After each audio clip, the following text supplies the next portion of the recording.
Across the UK, on DAB+, on YouTube, on your mobile, and on your side. This is Talk.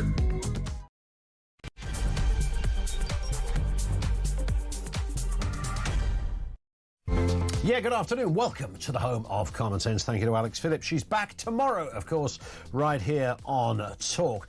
Lots to get through this afternoon. It's back on the agenda yet again. Keir Starmer has ordered ministers to find departmental budget cuts in order to help fund Labour's controversial digital ID scheme after the Treasury refused the extra cash. This has stoked political and public backlashes, of course, over the cost, privacy and perhaps more fundamentally, state control. Just tell me, what is the main fear of digital ID? Over to you on that one. Also, Elon Musk's X platform, as you've just been hearing, has moved the image editing features of its Grok AI chatbot behind a paywall, limiting the tools to paid subscribers. This comes after a global outcry over deepfake misuse, including sexually explicit and non-consensual imagery. We are living in a weird, wacky and sometimes terrifying place. Welcome to the 21st century. And Storm Goretti lashes the UK with heavy snow, 99-mile-per-hour winds. Can we not just say 100-mile-per-hour winds? Power outages, school closures, travel chaos as amber and yellow warnings remain in place. John Ketley does a deep snow dive with us a little later in the programme. Everything you need to know, and of course we'll bring you all the breaking news. I mean, certainly a lot coming out of Iran. We've got a cracking guest on Iran a little later in the programme as well. Loads to talk about here. Steve and Alan with us in just a moment as well. Ways to get in touch, 0344 499 1000. You can voice note us there as well, and as I always seem to say, bypass the queues, or you can message 87222. I want to pick up on the digital ID story, by the way, is a story that we should never really let this one go. I think it's so fundamental and game-changing. Much of it will depend, I suppose, on the next government in a curious way. I am working on the basis that the next government won't be this current government, but who the hell knows? Ministers have been ordered to find savings in their own departments in order to fund Keir Starmer's beloved and controversial digital ID scheme. What is the big fear with digital ID? Darren Jones is the Chief Secretary to the Prime Minister, to the Treasury, wrote to government departments in December asking them to find extra money that could be used to pay for the rollout of the digital ID cards, which, I think there won't be cards, of course, it's digital ID, which has been estimated to cost around about 1.8 billion. The smart money usually says, well, if you double it and add a bill, you probably get nearer to what the reality will eventually be. Rachel Reeves, interestingly, did not agree to fund the scheme in her latest spending review. So you kind of take from that, well, maybe they're not that serious. Oh boy, they are serious. Keir Starmer is serious. Ministers have now been asked to contribute from their existing budgets. Bloomberg News has reported that in a letter, Mr Jones asked ministers to produce proposals to cut costs by January, as in now.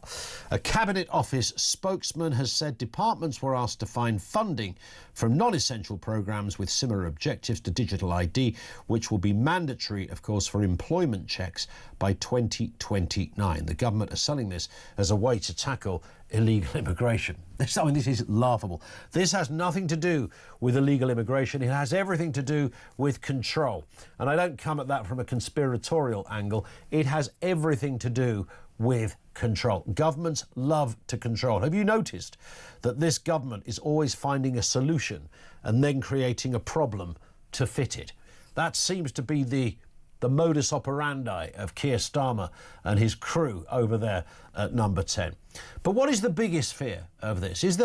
For many people, even if you don't like Labour very much, but it's the fear of what a future government might do with digital ID, when everything and all of you is interconnected. Look, I know we buy into versions of ID from our phone to our credit and debit cards, to our gym membership, to travel cards, all manner of things are digitalised. But the idea that you have a sort of platform that deliberately sets out to link it all together you would be remiss. In fact, you'd be stupid not to ask why. What is the specific reason why a government, remember this is the sort of thing that used to happen and still does in despotic countries. China is the obvious go-to example.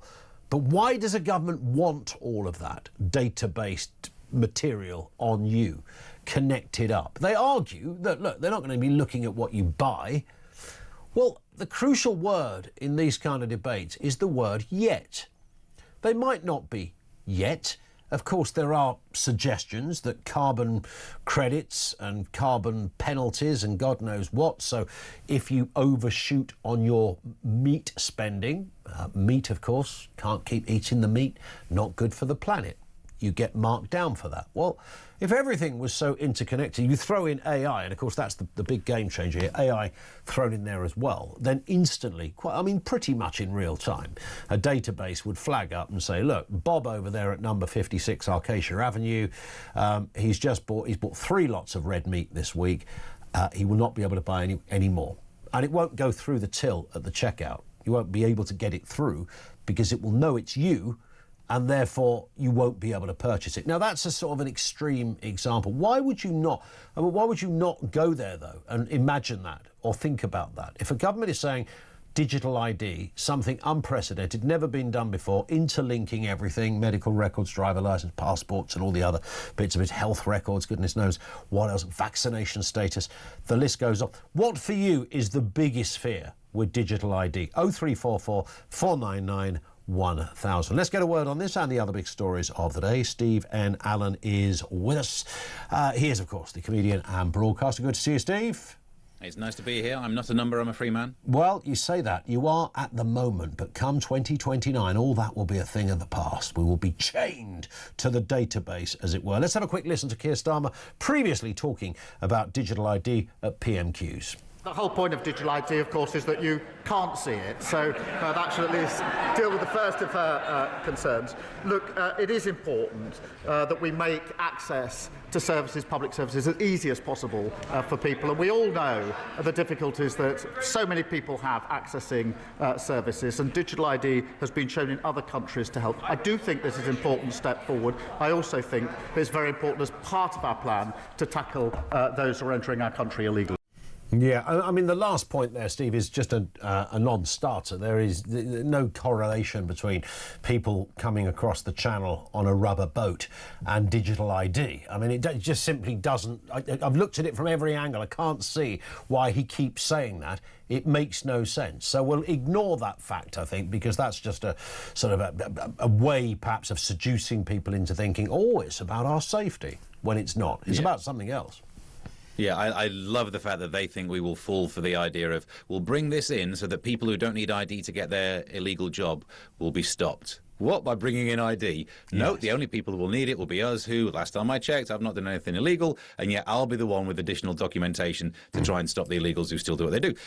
You're right, it's not about what they will do, it's about what they could do. That's a very good reason to put boundaries on things that are brought in, because I don't think this Labour government will straight away try and do all of this monitoring left, right and centre, but who knows what they'll do in the future, because everyone's the hero of their own story. They will talk themselves into why the next step is a good one. I think about it this way. If a decade ago they'd brought in the thing that, you know, those black boxes you can get for cheaper insurance when you drive your car, right? If someone had mandated that they had to be in all cars, think about what happened in the last budget, the fact that you'd have to pay per mile if you've got an electric vehicle. I guarantee you by now we'd all be paying per mile. They wouldn't have said that when they brought it in, but slowly creeping this slippery slope, this one step at a time, you'll talk yourself into, well, the planet needs us to drive less, we could bring this in, so let's do it. The same thing would happen with this. So I don't think they'd bring in digital ID thinking this is a great way to control people. It simply leaves a gap where in the future someone could think, oh, but if we use this digital ID scheme that we've got to control this thing, we'd be the good guys, and the next thing we'd lose another freedom. And there's the problem, isn't it? It's not about... I mean, somebody's just messaged me here, Trev. He says, funny how Ian Collins referred to us as conspiracy theorists in 2021 when we stated we were heading where we were heading, and now he's ranting about Stasi Starmer. I never said that, by the way. And his lust for control. Told you, Ian, better late than never. I think you've rather missed the point, Trev, on the point I was trying to make. I don't know who the we is in 2020 or what 2021's got to do with it. I'm not arguing there's a conspiracy theory. I'm not arguing that there's some kind of... I'm talking about state power. You can have state power without there being a conspiracy theory. And my relationship with the government, Steve, I think should have certain limitations on it. And I believe that digital ID exceeds those limitations. Yeah, and it's also not something that was mentioned on the run-up to the election, Correct. Not something that was in the manifesto.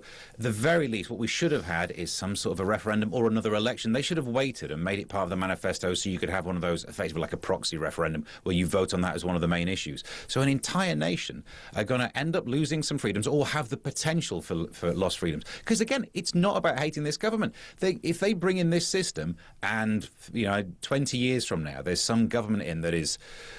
obsessed with some ideology or brings in some sort of blasphemy law. Me as a stand-up comedian, they could find a joke I did 10 years ago and I'd suddenly not be allowed to take part in society. Yeah. Do I think well, that's I saw happen? that gig you did in Leicester once, and frankly, I was arguing the removal of society at that point, Steve. Yeah, I've never been back there since. No, I know. Good point, well made. Not a problem. Happy to bring it up again. Let's look at this story. Senior military chiefs warn the Ministry of Defence faces a £28 billion shortfall over the next 4 years. This puts key programmes at risk, even as the UK seeks to strengthen its forces. Amid the pressures, Starmer previously outlined the government's long-term defence plans and NATO commitments, highlighting the path towards increasing spending and a more lethal, stronger alliance. Here he is. NATO allies have agreed a new defence investment pledge, raising defence and security spending to 5% of GDP by 2035. Making NATO stronger, fairer and more lethal than ever.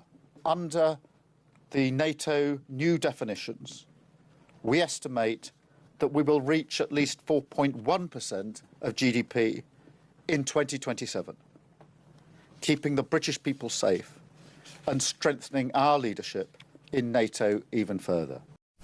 Was it just me, or did he sound like he was going to cry in that clip? He always does. Yeah. Yes, he's sort of on the verge of some kind of tear outburst.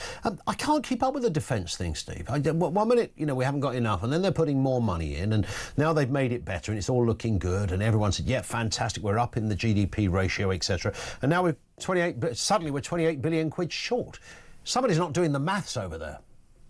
I think there are many departments not doing the maths in the current administration. Yep. You can't just pick on this one for it. No, it's amazing. Look, for a start, I could help them out. If you want an extra 1.8 billion to try and put into defence, you can get that from the digital ID we've just been talking about. Instead of making cuts to try and pay for that, there you go. I've started. You're nearly 2 billion into covering this shortfall. Of course, we've ended up with this because they are slightly fluffing the figures when they talk about raising the percentage to GDP. Part of that was a con anyway, wasn't it? Like, there was the first bit was actual defence spending. The second bit, they had allowed themselves to include infrastructure spending because you might need to drive your weapons on a road. Yeah. I think that's how the logic goes. We might need to do up the motorway services on the M1 because you might need to get the big nuke to go past Newport Pagnell. I know I'm being slightly facetious, but that is how it's based on, isn't it? Infrastructure becomes part of defence. So you just roadworks are now part of saving it. The big problem is we've had this peace dividend, this system of let's just presume America will do it. I don't need to keep fit because my mate knows Kung Fu. That's how this has worked. And it's always been ridiculous because we don't get to vote who's in charge of America, so we shouldn't let our defence be left up to other voters, of course. Yeah, I mean, even this piece... I was just going to say, Steve, even if you're not a natural supporter of Donald Trump, I think it was the one point that he made previously in 2016, there was that famous moment with Angela Merkel where he told her to her face, pull your finger out, mate, because why are we putting in all the money and you're not? I mean, I think it's a completely reasonable position for him to take. And of course, forever, we've just thought, if anything goes pear-shaped, if the Russians, we'll just ring the White House and they'll send some planes over. It's that era that's coming to an end. Yeah, and we did nothing worthy with that peace dividend. It saved us some money. And I know my usual rant is that we are effectively a country that pretends that it's more well off than it is because we just borrow, we don't spend in the right areas. And on a year-by-year basis, that means you can feel better off. But in the long term, at some point, it'll come home to roost. And I've stopped ranting about that now because I realise I don't want that to happen until I'm dead and gone. We can keep delaying this because at some point there's a realisation coming and I don't want to live through it. But we're getting part of it now. We're getting the defence realisation now. We do have to spend more defending ourselves because look who's nearby. Indeed. What about this story? Rachel Reeves has accused critics of Labour's plans to scrap the two-child benefit cap as racist. She's really got Nigel Farage in her sights here after he talked about the abolition only for families with two British parents working full-time.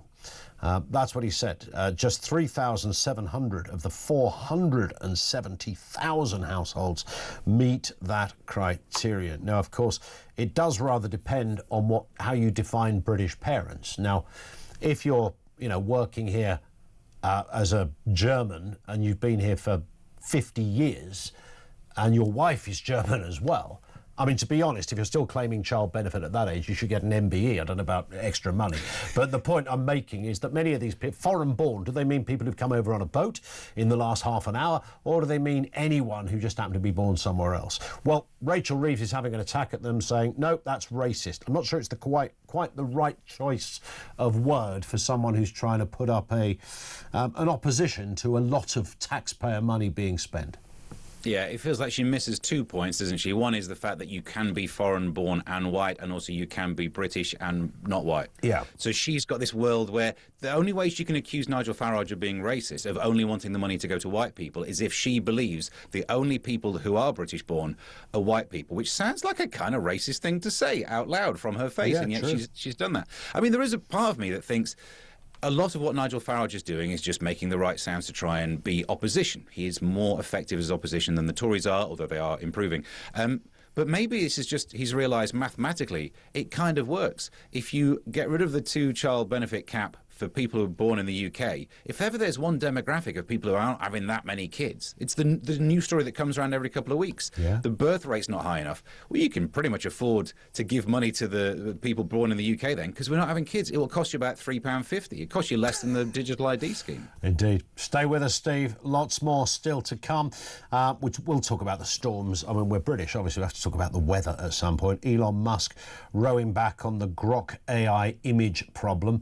It's caused a bit of a hullabaloo, and understandably pretty unsavoury stuff. Musk doesn't like regulation, so he's sort of changed the rules rather than added regulation. Interesting stuff. We'll come to that as well. Over to you too. 0344 499 1000, particularly that question of what is the biggest fear over digital ID. We are going to talk to our friend James Melville on this in just a little bit. He's always got some really strong and well thought out views on this. What for you is the biggest fear? Lines are open, 1:20. This is Talk.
But every time they go out to bat for a particularly contentious government policy at significant political cost to themselves, they then find a few weeks later the government's U-turned on it. So one MP was saying to me, I'm not going to do it anymore. I'm just not going to go out and defend any controversial policies from this government, because the theory is that they'll have the rug pulled out from under them because the government will then change the policy a few weeks later.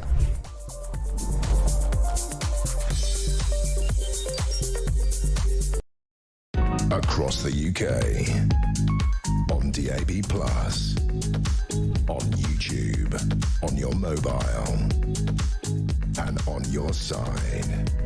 This is Talk.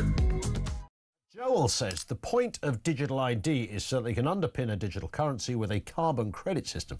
It is total control, and I, for one, will not live under it.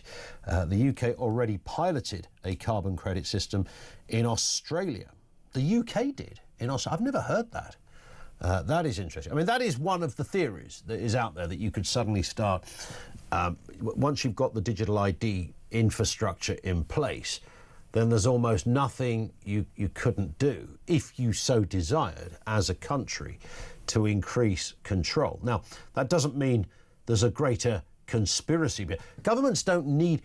I think this is the problem with the whole kind of, it's a one world order. There's, some fella, usually called Klaus, sitting in the side of a rock in some South American country you've never heard of, controlling people with a joystick, etc. It doesn't have to be that. Governments just like power. Even democratic governments like power. It's like, you look at Donald Trump, you think, well, there's a government that would be very much the antitheses of that, small government, etc. It's not what Donald Trump is doing. Look at the things his administration are not doing. People who've agitated for all sorts of examples where you could relinquish control from the state and put it back to individuals. There's none of that in the equivalent of the Republican manifesto, as it were. Governments, it's just easier to govern if you've got a bit more power. And if you've got the data, that makes it easier again. That's what this one's all about. Talking of Musk, what about his friend Elon Musk? Let's talk about him. Steve N. Allen is still with us, the comedian and broadcaster. This was an interesting one over the last couple of weeks. Steve, we all saw this on X or Twitter, where suddenly sometimes people suddenly popped up wearing their bikini. And I thought, guys, a lot of people I know gone on holiday recently.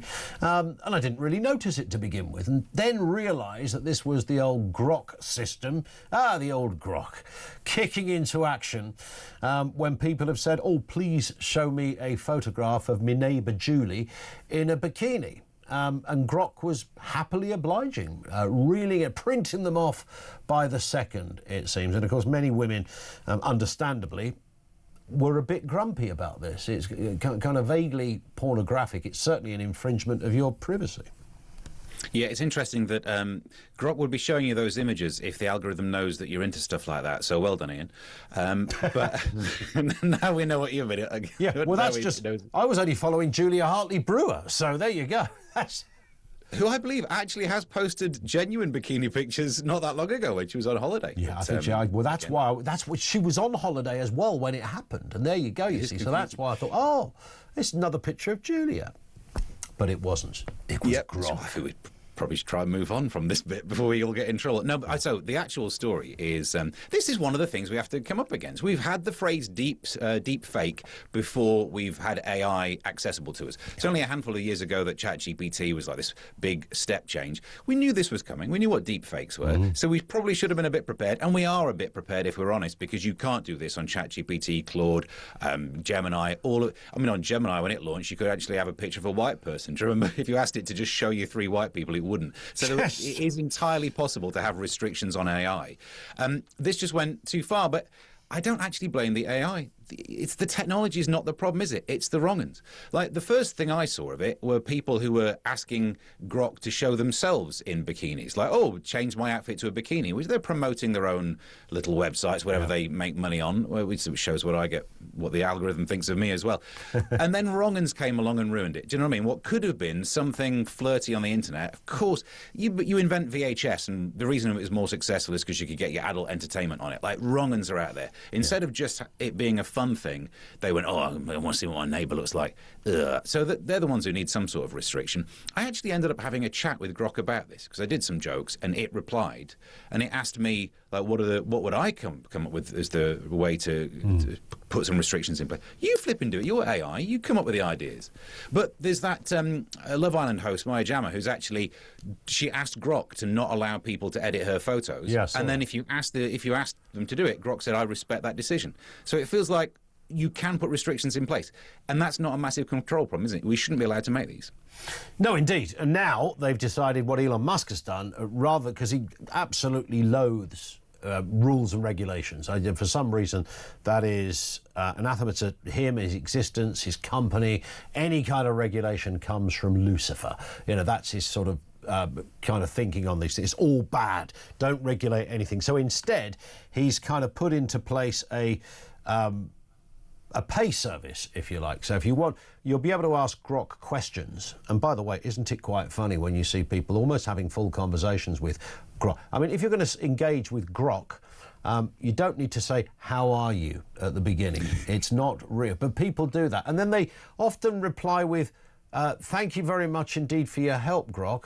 And then Grok will reply, no problem. And they reply, you're welcome. He said, no, it's a bloody computer. It doesn't you know what's matter. Great about that?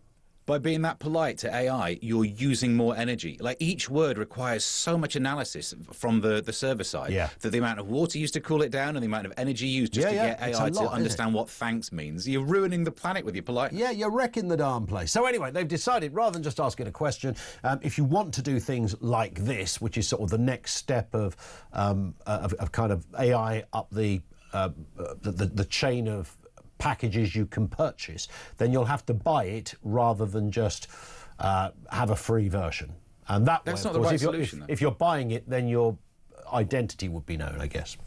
Yeah, but still, it feels like if you want to see your neighbour in a bikini, you do have to pay £15 a month.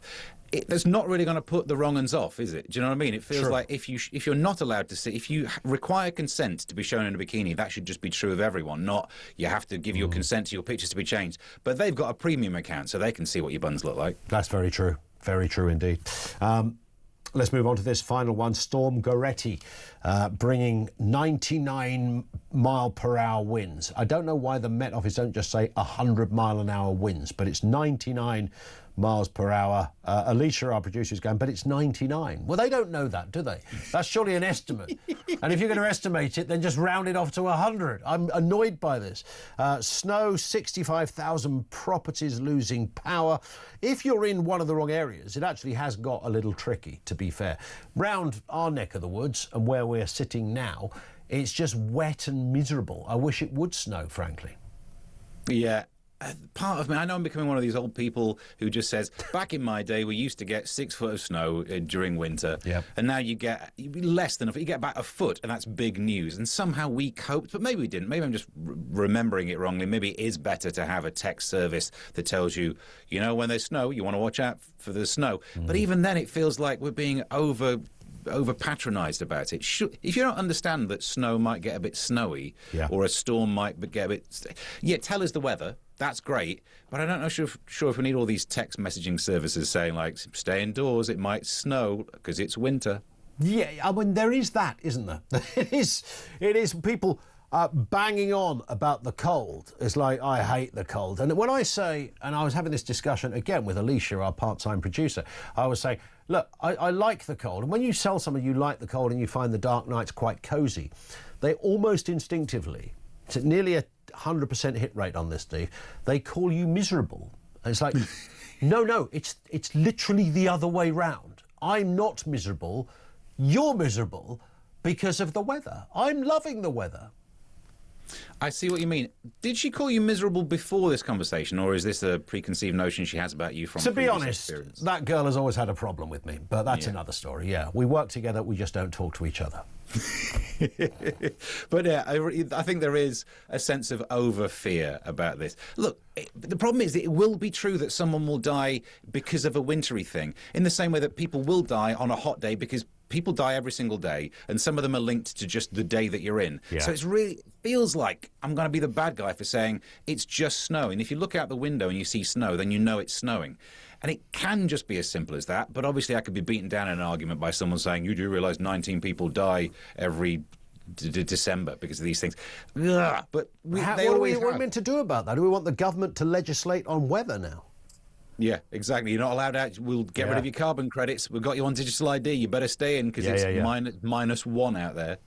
I think, I mean, people are, I don't want to be too dark about this, but I've always thought, when people have those silly pub conversations of, which way would you like to go when you eventually depart this mortal coil, I always think, because I'm quite anti-jogging, and I find joggers at best amusing, but at worst just disturbing, frankly. I think maybe when I'm about 90, to be hit by lightning while going out on my first jog would be good, with a T-shirt saying, I told you so. I think that might work. Yeah, I think if you've never jogged in your life... Told you this was a bad idea. Yeah, you don't need the lightning, though. If you've never jogged before and you give it a go when you're 90, that will be... You were right. I told you it was a bad idea. It would be for you. We've not chatted about this since we used to work together. I've now taken it up. I go for a 5K. 5K 3 times a week. My favourite thing is I eschew the high-vis. Loads of people still wear the high-vis. And I did a thing once where I thought it was funny. A woman went past me wearing a high-vis outfit. And I did say, you can run, but you can't hide. And I don't think she found it as funny as I thought she would. That's right, yeah. And Steve's case comes up next Tuesday. Listen, we will speak very soon, Steve. Have a great weekend. Steve and Alan, comedian and broadcaster, with us on the programme. Loads to get through, digital ID being a big focus.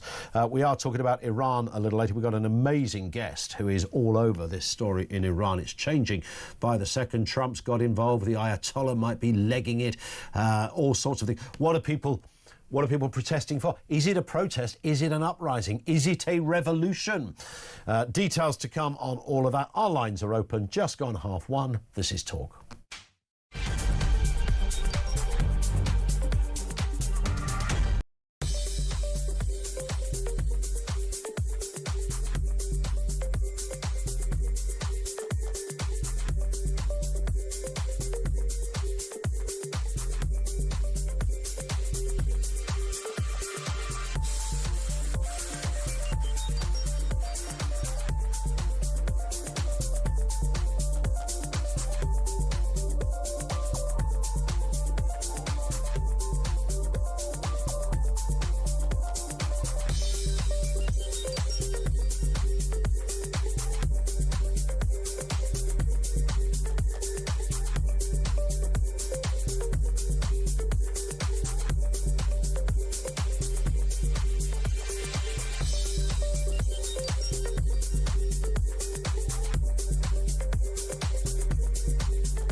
Across the UK, on DAB+, on YouTube, on your mobile, and on your side. This is Talk. This from Fiona says, regarding digital ID, this government would sell our information to the EU. It's about power. And to me, if Blair has a finger in the issue, then it's a bad idea, and personally it won't be doing it. Hopefully, one of the political parties at the next general election will have it in their manifesto to scrap it. This will get my vote. That's going to be, I think, quite pivotal. I genuinely think we will find that certainly reform. I'm going to take a guess. I don't know what their line is on this at the moment. I know Nigel Farage had previously said I would go to jail, but I don't know what the official party line is. And the Conservatives, would they put their name to that? We'll scrap digital ID. I guess it largely depends on how the conversation or the debate goes between now and then. It's worth having a little listen. And remember, those that are not happy with it, which appears now to be most people, are worried about the kind of issues around obvious stuff, state control and privacy. They're not insignificant things to be concerned about. State control and privacy. It's right up there as existing in a Western democracy in the 21st century. Should I be concerned almost constantly, not every waking moment, but should it always be something we keep in check? State control and privacy, absolutely. It's fundamental to our existence, and this goes completely against it. Let's have a listen to Keir Starmer talking on this issue a little while ago at PMQs. The whole point of digital ID, of course, is that you can't see it, so that should at least deal with the first of her concerns. Look, it is important that we make access to services, public services, as easy as possible for people, and we all know the difficulties that so many people have accessing services, and digital ID has been shown in other countries to help. I do think this is an important step forward. I also think it's very important as part of our plan to tackle those who are entering our country illegally. I mean, that is the worst lie, isn't it? I mean, the mere idea that this will have anything to do with tackling, if you work illegally, at the moment, it's illegal, OK? If you go to work tomorrow and went to work for nearly any company, whether it's a small business or a big one, you'd be required to produce some kind of obviously official to show that you are where you live, your national insurance number, that kind of stuff. So the idea that this is going to stop illegality is just absolute cobblers. Let's speak with James Melville, social and political commentator, regularly helps us out with these kind of stories. No surprises in any of these stories, James, but it's back on the agenda now. And this time the government are trying to work out how to fund it, which was a new one on me. Yeah, I thought there was an alleged £22 billion black hole. Well, like everything with this government, it's disingenuous. Yeah. Starmer does this on so many policies where he wraps it around sort of sanctimony, and it's for our safety and convenience. There's always another reason for doing something that's nefarious, and digital ID is one of them. I agree with what you're saying. It's not going to solve the problems that he's saying that this offers a solution upon. Yeah. All it's doing is overreach of government control. No one voted for this. No one would vote for this, and the other parties are largely aligned against it, in the same way that the other parties were largely aligned with the inheritance tax on family farms, and Labour eventually half pivoted on that due to public pressure, farming pressure, and also political party pressure. And I think the same thing might happen here, because the more you get into it, the more it gets picked apart. What is it for? How much does it cost? What is the relationship between government and the public with this? Because this is not part of the social contract. We ended up with a social contract that was supposed to be for effective government to provide decent public services and give people a chance in life. Instead, this is all about control. And then it leads to other issues about where does that control go, both in terms of cost, but where does our data go? And how far is it actually enforced? It starts off with them saying public services, but where does it end up? Yeah. And I know there's individuals who say, with tinfoil hat on, that it could end up like China and social credit systems. But to a degree, they are right in saying this, because once you start this process, then it's very, very difficult to stop it. And I think you're right in saying the only way this could be stopped is on the other side of the elections. And I think it would be a vote winner for parties to say no to digital ID. Yeah, I think that's true. It's kind of interesting and arguably a little sneaky that the government are promising that this will be in place by 2029. And of course, what then happens is that whoever comes in next, this is a very Labour thing to do. There's sort of this Fabian-esque vibe that underpins the Labour Party, particularly from Brown and Blair, that you stick this stuff into statute, you put it within institutions and organisations, and then whoever comes in necks, it's such a flipping faff to undo, you tend to leave it there. Yeah, completely. I mean, it's a sort of legacy politics. You know, Yeah. I'm wanting government, or any government, to actually be more legacy-based, but ideally in the right areas. So, in particular, fixing the economy, boosting manufacturing and Yeah. industry, helping up, our small businesses. You know, that's been largely forgotten about or sold off over the last 40 years. And instead, it's not just the Labour government, it was the previous Tory government towards the end. It's short-term fixes, but pointing policy in completely the wrong direction. And we as taxpayers are paying a record tax burden. And we have every right not to have a discussion about who's paying tax, but more so, where's our tax being spent? An effective use of our tax, and I would suggest that digital ID is not in any way effective use of our tax. Indeed. I mean, they're talking about 1.8 billion, and I mean, the smart money suggests, James, that it will, any government quote that's ever thrown out is usually twice or three times the amount. So you can only imagine the sort of telephone number-like figures involved in this. Yeah, completely. I mean, do you remember going back to the COVID era when there was the test and trace app? There's various figures banded around for that, but it was, north of 30 billion, and it wasn't really used properly. Yeah. That's a lot of taxpayers' money. And then, so you've got, it's not just the sum that they're saying to steal it from other government departments. It's all the other things, the procurement policy, it's the rollout, it's the maintenance. If it expands across local authorities as well, there'd be different touch points in terms of different public services using this. So the cost goes up. And then there's also the aspect about our data protection.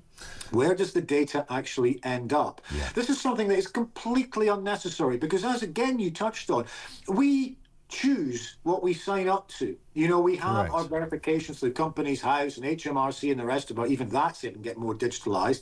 But there's also the other aspect. How do you properly enforce this and make it mandatory, considering there's millions of people, largely the elderly, who aren't online? There's already a debate that needs to be had, is developing, where loads of the elderly feel disenfranchised from society because whether it's companies or governments, they're almost enforcing a form of mandate that everything has to be processed online and digital, and they're being excluded. Yeah, spot on. We're going to see how this one pans out. It's going to be fascinating, of course, because the kind of incremental way these things are happening. I think it's only next year that, or is it later this year rather, your driving licence will be able to go on your phone and stuff like that. Now, of course, and I think you probably sing from a similar hymn sheet to me on this, James, if somebody said, yeah, they're just going to stick your driving licence on your phone and your passport because it's much easier. If genuinely that was the only thing that could happen and for the rest of time nothing else could be done with it, then I'd be the first to sign up for it, because I don't like paperwork. I hate faff and I hate looking through those drawers for my passport 2 hours before I'm meant to go to the airport. But of course, this is something much bigger than that, and it is absolutely right that we ask questions of our government and future governments. Completely. I'm the same. I'm not very good on an admin point of view, form filling and the rest of it. So aspects of digital do help, but that's my choice. Correct. And it's slightly worrying that Starmer has moved. It's like a mission creep that's gone from stopping, the boats and illegal migrants, which is just nonsense. It's a nonsense reason. And to, threats about employment, that, you can't get a job unless you sign up to this. That's utter nonsense. And it's also more than a whiff of authoritarianism. It's illiberal. It should have no place in our society. It's about, like everything, it's something that we agree on. It's about freedom of choice. Yeah. If someone wants to go digital in something, that's their choice. But if they want to use old school paper version, should be their choice as well. And nothing should be mandated and enforced. And the problem I've got with it, based on what happened over the COVID era, is it starts off with, in inverted commas, good intentions, but is actually nefarious. And it ends up excluding large sections of society because their individual choice is not to sign up to this. And they're right to have that individual choice, but it's not right to exclude people if they don't sign up to it. Yeah, and look at the speed all of this happened through COVID. It was almost, these things were happening by the day. James, thank you as ever. Lovely to see you again. Happy New Year. Enjoy the weekend. James Melville, social and political commentator. He's forever been against this. I was just trying to think earlier. Somebody said to me in another text, why are you suddenly talking about this now, Collins? It's not me. I mean, it's coming into our country. That's why we're talking about it now. For the record, we've been talking about this. I on radio for about 20 years. From years ago, when they said, well, you know, by the time we move into a digital era, everything will be digital. It was kind of like Tomorrow's World sort of territory for those who remember that programme. But this is now a reality. And if it was kept at convenience, many people would say, yeah, that's good. But can we trust governments? We increasingly trust governments less. Your thoughts on that? What is the biggest fear for you of digital ID? 0344 499 1000. More on that in a couple of moments' time. And over to you. You can leave a voice note on that number as well. Time now is 1:45.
But every time they go out to bat for a particularly contentious government policy at significant political cost to themselves, they then find a few weeks later the government's U-turned on it. So one MP was saying to me, I'm not going to do it anymore. I'm just not going to go out and defend any controversial policies from this government, because the theory is that they'll have the rug pulled out from under them because the government will then change the policy a few weeks later.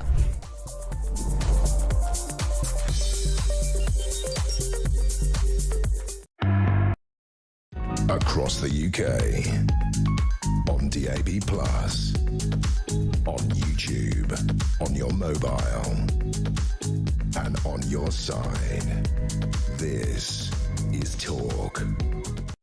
Just before we proceed, I want to get a word on Storm Goretti battering the UK today. Heavy winds, heavy snow, 99 mile per hour winds out there. Widespread disruption, tens of thousands without power, schools closing, flights grounded. The Met Office keeps amber and yellow warnings in place for snow, ice and travel chaos across large parts of the country.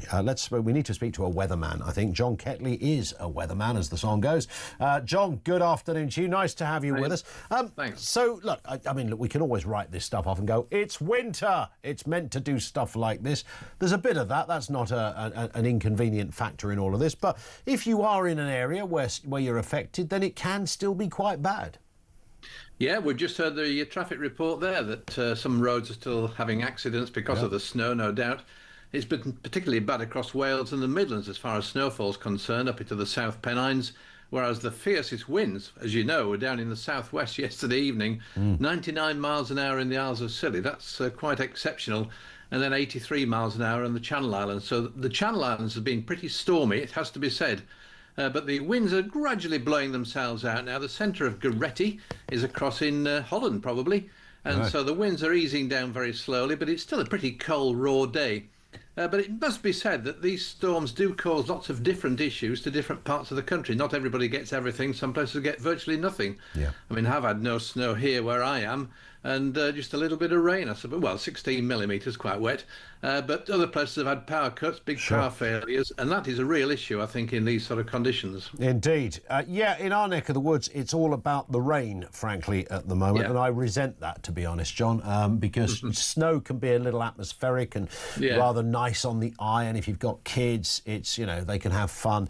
But rain, and when I looked at the forecast, it's like it's going to rain for about the next 10 days or something. What's going on? Well, it sounds like you're following an app. Indeed it does. Yes, funny that. Yeah, an app will always give you some rain, you know, and if they don't know what's going on, it'll just be a black cloud because they don't understand what's going to be happening in the detail. That's true. So, no, there will be showery bursts of rain, some wetter spells in the next 10 days, there's no doubt about that, but conditions are gradually easing.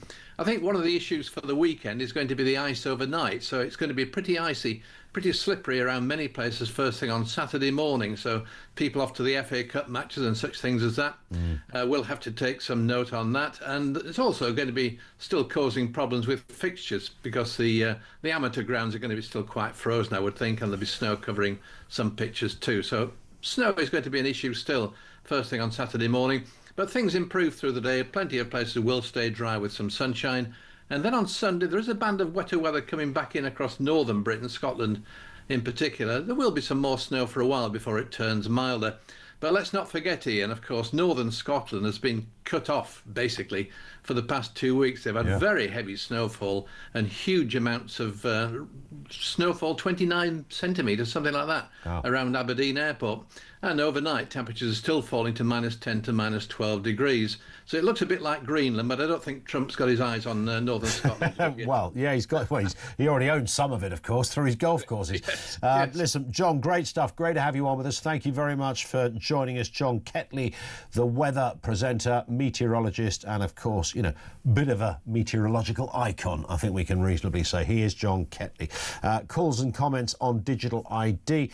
David says, afternoon, Ian. No government has ever explained why they want to introduce digital ID, or rather they have, but they all differ. Accessing services, says Starmer. Improving governance, says Blair. Stopping people entering the country illegally, says Starmer. Fueling economic growth, says Blair. Even to facilitate greater inclusion, given by Blair Institute to make them sound modern, no doubt. Next, they'll say it can do the housework and give you a massage. You've cleaned that one up as well, David. Thank you very much indeed for that. Let's talk to Chris in Epsom on this one. Are you ready for the revolution, Chris? Afternoon to you. Afternoon, Ian, and Happy New Year. First time we've spoken this year. Yeah. What are your thoughts? I think it was very brave of you as well to appear and have your photograph taken in a bikini in the icy worlds of Sevenoaks. It's just how I roll, Chris. You know, I can't help myself. Once that cold weather kicks in, out comes the bikini. I rock a polka dot. What can I say? Yeah, well, there's no answers to that. No. Not could be on air anyway. Digital ID, what a joke. Let's just look at it on the cold hard facts of it at the moment. 1.8 billion put aside for it. That's absolute nonsense. The data centres alone will cost more than that. Yeah. We don't produce enough power for them. We'd have to increase power output in this country by a huge amount to run the data centres. Then we haven't got the grid to carry it, so we'd have to build the grid as well. You're talking of tens of billions. You only have to look back in recent history. Siemens tried to do the NHS, where they put all the doctors and all your hospital records in one place on one server farm, so you could access, any doctor you went to could access your records. They spent 8 billion on that and then walked away from it because it couldn't be done. I remember. They then spent 36 billion on track and test and trace, and, which didn't work either. Yeah. So financially, they're lying to us, just the same as they're lying about immigration. I don't know if you noticed in the budget, she put 1.5 billion aside for the next 3 years for illegal immigration, where it's already costing us 15 billion a year. So wow, how they intend cutting it by 90%. That's all it is, isn't it? Just 15 bill. It's extraordinary. Now, the thing with digital ID, and you can make this really simple. We've talked about this before. when Starmer was interviewed on BBC and he got a 20 minutes easy questions, then he did they said, can you do some quick fire? And they said, Westminster or Davos? And he said, Davos. Yeah. You see, the thing is, this is going to sound really weird, Chris. I'm slightly defensive of him on that point. I think he thought he was being cool by going, yeah, I'm not one of those blokes who loves Westminster, and didn't really think of the implications of saying Davos. Now, and that might be a naive answer. I don't genuinely think that he was saying, yes, I'm happier when we're controlling the world as a collective. Well, no. But what he said and what he meant, I believe, was that Davos is far more important than Westminster, and he's our political leader. Well, he could have meant that, but he could have just meant... I sensed that he was sort of suggesting that he wasn't a boring Westminster bloke. Yeah, all right, he's just boring all round. Well, that's very true. The thing is that the WEF and the EU, who he's sidling up to and taking us in through the back door with all the moves he's making, both of them, all you have to do, right, it's there for people to read. Go on the WEF site, go on the EU site and read about their digital ID. And they actually talk about CBDCs, carbon credits and everything else. And you've got to remember, you were talking about the red meat thing, which people laugh about. But the government, 2 years ago, bought the next 7 years of Nectar points and Tesco Club Card points. That's not true, by the way. Not true. You mentioned it before. We did check it out. It's not true. Oh, OK, I'll stand corrected. Yeah, well, no, I will stand corrected if somebody says, no, actually, it is true. All I would say about the WEF, though, Chris, is the WEF is just the sum of all of its parts, and its parts are other countries. So the WEF can't make any decisions, but the countries can. Yeah, but you only have to have a look. So we could independently not go for anything that the WEF say in one of their collective meetings. It's just a meeting of everyone, isn't it? So yeah, but the worry is that the EU is talking the same stuff, and Starmer's trying to take us in through the back door. Now, as an example, you only have to look at what Trudeau did to the truckers in Canada. You remember that? Do you remember they closed their bank accounts? Yeah, and then, that was all about vaccinations, wasn't it? Yeah, it was about the vaccinations. Yeah. And then, because he closed their bank accounts or froze them, the cafes and truck stops started giving free food and free coffee and that. So he then froze their bank. They then got into trouble as well, didn't they? Listen, Chris, we're about to hit the news. Always great to chew the fat. Happy New Year too. Thank you to Chris in Epsom. More from you on the way. This one comes in from Fiona regarding digital ID. This government would like to sell the information to the EU. Oh, I think I just read that one, didn't I? Yes, did I just read that one? Oh, yes, maybe not. It's about power to me. If Blair has a finger in the issue, then it's a bad idea, and personally, I will not be doing it. Yeah, I think that's shared with quite a lot of people. Fiona, thank you very much indeed for that. More from you in a couple of moments. Lines are open. You can drop us a voice note. You can drop us a message. Right now, the time is 2 o'clock. Let's get the latest news headlines right here on Talk.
across the UK, on DAB+, on YouTube, on your mobile, and on your side. This is Talk.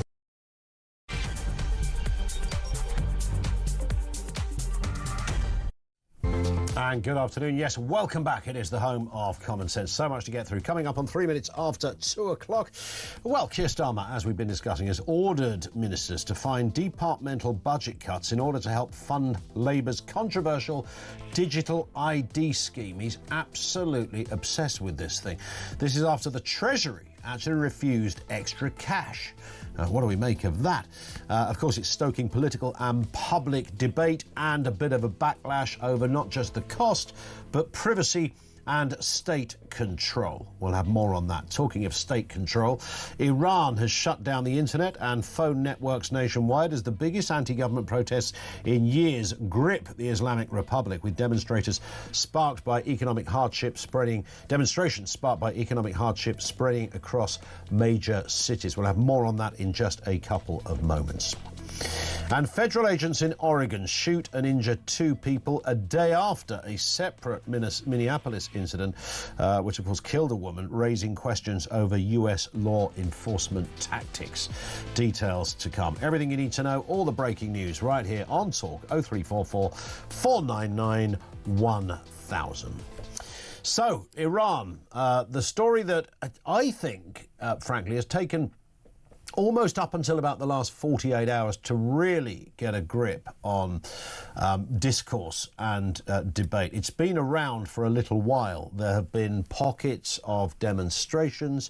What is at the centre of those? What's the reasons behind them? We'll explore those in a couple of moments, but we know they've been huge. Iran closing down internet and phone networks as they confront the biggest anti-government protests in years. Security forces clashing with protesters and rights groups warn of violent crackdowns, while the communications blackout aims to disrupt coordination and information flow amid growing unrest. Now, of course, this has spread now, not just from Tehran and the wider Iran, but also other countries. President Trump got involved when he spoke to Fox News last night and said this. I have put Iran on notice that if they start shooting at them, these people are totally unarmed people. And they love their country. They want something to happen. Look at their country. They've gone back 150 years. But I've told them that if they do anything bad to these people, we're going to hit them very hard. So if there is mass murder by the Iranian Ayatollahs and those leadership, you're pledging to the people of Iran that you will come to their aid. I've said it very loud and very clear. Yeah, that's what we're going to do. Will he need to? Let's get a word with Goldie Gamari, human rights activist, former MP, speaks on these issues regularly. Goldie, good afternoon to you. Good afternoon, Ian. Thank you so much for having me on. It's a pleasure. Nice to have you with us. So firstly, is this a protest or a revolution? It's 100% a revolution, Ian. People are out in the streets. They're saying down with the dictator, down with the Islamic Republic. People are done with the Sharia law that has oppressed them for the last 47 years. And they're also chanting, this is the final battle. Pahlavi will return. Of course, Pahlavi is a reference to the king of Iran, Reza Pahlavi, who's currently in exile right now. He has a transition plan to lead the country from a totalitarian Islamic dictatorship into a functioning secular democracy. And Iranians only trust him to lead them through that transition process. And this is the son of, right, that we're talking about here? Yes, absolutely. He is the son of the former Shah of Iran. Yeah. Is this likely to happen? Because as far as I can see, and do correct me if I'm wrong, the issues are multiple. There is, as you rightly say, the Islamist dictatorship, as it were, that has thread its way through everybody's life and made it hell for so many people. But of course, and perhaps interconnected, I suppose intrinsically connected, are the economic issues, inflation and goodness knows what else. There is a real risk that whoever were to take over would still be faced with these fundamental problems. Oh, absolutely. So one of the things that we have to do is rebuild the country, because after 47 years, the Islamic dictatorship has essentially taken us back to the 7th century. Prior to 1979, Iran was a secularized, modernizing country that was slowly becoming like South Korea. It was becoming the South Korea of the Middle East, or even the Japan. But the Islamic dictatorship, they're a fundamentalist totalitarian regime. All they do is they basically stolen the money that should be going to the Iranian people, and they spend it on terrorism, not just in the Middle East, but around the world. And Iranians are currently in poverty right now. And so the issue, you're right, it's not just the economy, it's human rights violations, it's lack of water, it's lack of clean air, it's environmental issues. And of course, the biggest one is the fact that Iranians are being murdered at the hands of the Islamic Republic for the last 47 years, just because they want to live in a free, secular, and democratic society, just like everyone else. Yeah, indeed. And of course, when it comes to terrorism, as you know better than I, Goldie, all roads lead back to Iran, right? And whether you're talking about Hezbollah, whether you're talking about Hamas, any of these areas, even domestic attacks that might take place either in Canada or the UK, wherever, there is always a line that leads back to the greatest sponsor of terrorism on planet Earth, which is Iran.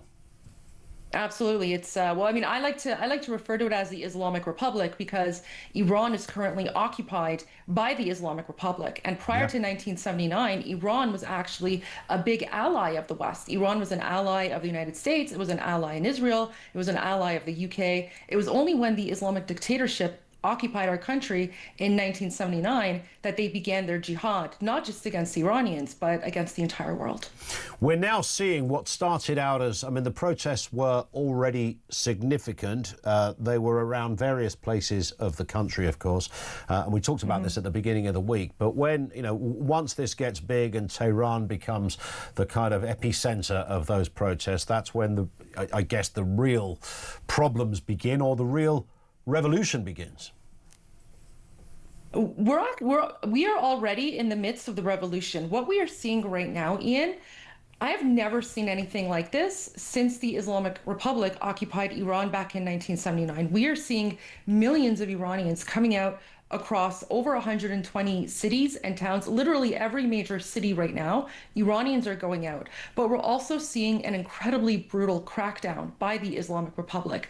One of the things they do, Ian, is not only do they shut down the internet to prevent communication, but they shut down the internet. They put the country in a blackout so that they can slaughter Iranians behind the scenes. And right now we're starting to get some horrific videos and images coming out. In the last 12 hours alone, over 1,000 Iranians have been slaughtered. I would say the number is probably closer to 2,000 or 3,000 Iranians that have been slaughtered by the Islamic Republic, yes. Is the Ayatollah likely to, there's lots of suggestions that this guy is just going to disappear because he knows if he doesn't, somebody will make him disappear, but not in the way that he had in mind.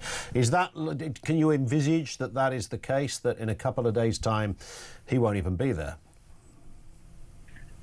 I have no idea, but I hope that he remains alive so that he can face justice. Because one of the things that His Royal Highness, the Crown Prince of Iran, Reza Pahlavi, has said is that once Iran is free, he wants to establish a Nuremberg style of trials so that every single one of these Islamic terrorists can face their day in court, and Iranian people deserve justice. And what do you make of Donald Trump's, I suppose you could call it an intervention? He gave that that interview on Fox last night. You will have been across this already. We just played a little clip, essentially suggesting, he's ready to step in if things go bad.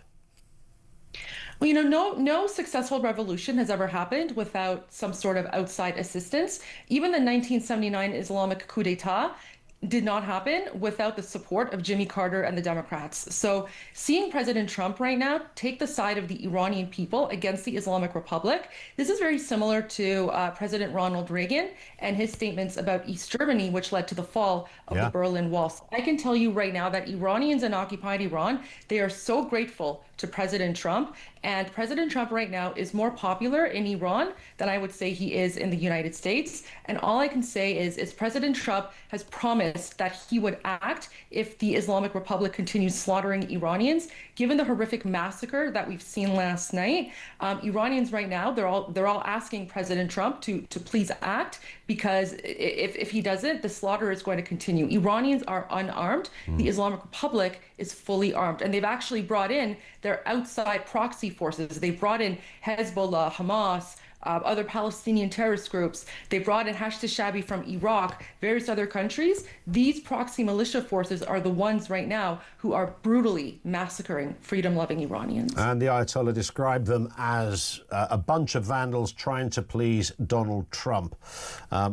Your response to that? It's shameful. I mean, the Ayatollah, he is the enemy of Iran. Him and the entire Islamic Republic, they are the enemy of Iran. And he's always tried to murder Iranians. And all I can say is that if your power comes from keeping people oppressed and murdering people who speak out, then you're not a legitimate leader. And in my eyes, and in the eyes of 80 million Iranians, the Islamic Republic is not a legitimate leadership or government. It's a foreign terrorist occupation. You mentioned Pahlavi, forgive my pronunciation, but the son of the late... That was perfect. Was that all right? That wasn't bad, was it? Yeah, Pahlavi, that was great. I'm almost fluent. The son, of course, of the late Shah. Is that likely to be a smooth transition, though? It seems likely to happen, but it isn't going to come without some hurdles. Well, if you mean smooth transition in terms of the Islamic Republic backing down, we're seeing more and more signs of military defections, but of course there are a lot of foreign Islamic terrorist groups in the country that certainly do need to be neutralized. However, in terms of the support that he has a support of over 85–90% of Iranians in occupied Iran right now. And one of the chants that they are saying is Reza Reza Pahlavi in ast shi'ar milli, which means Reza Reza Pahlavi, this is the national slogan.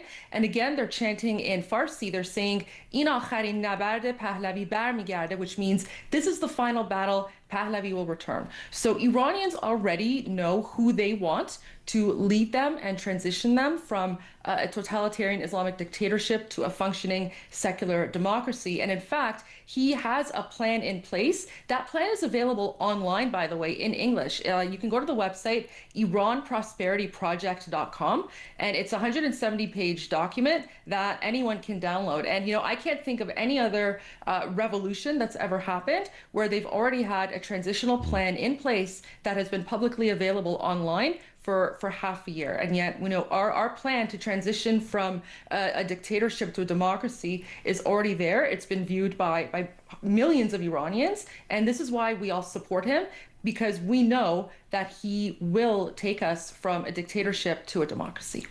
And just on that business of a dictatorship, on that issue of a dictatorship, Goldie, just give us some idea of what life has been like for Iranians over the last bunch of years since this horrendous rule has been up and running.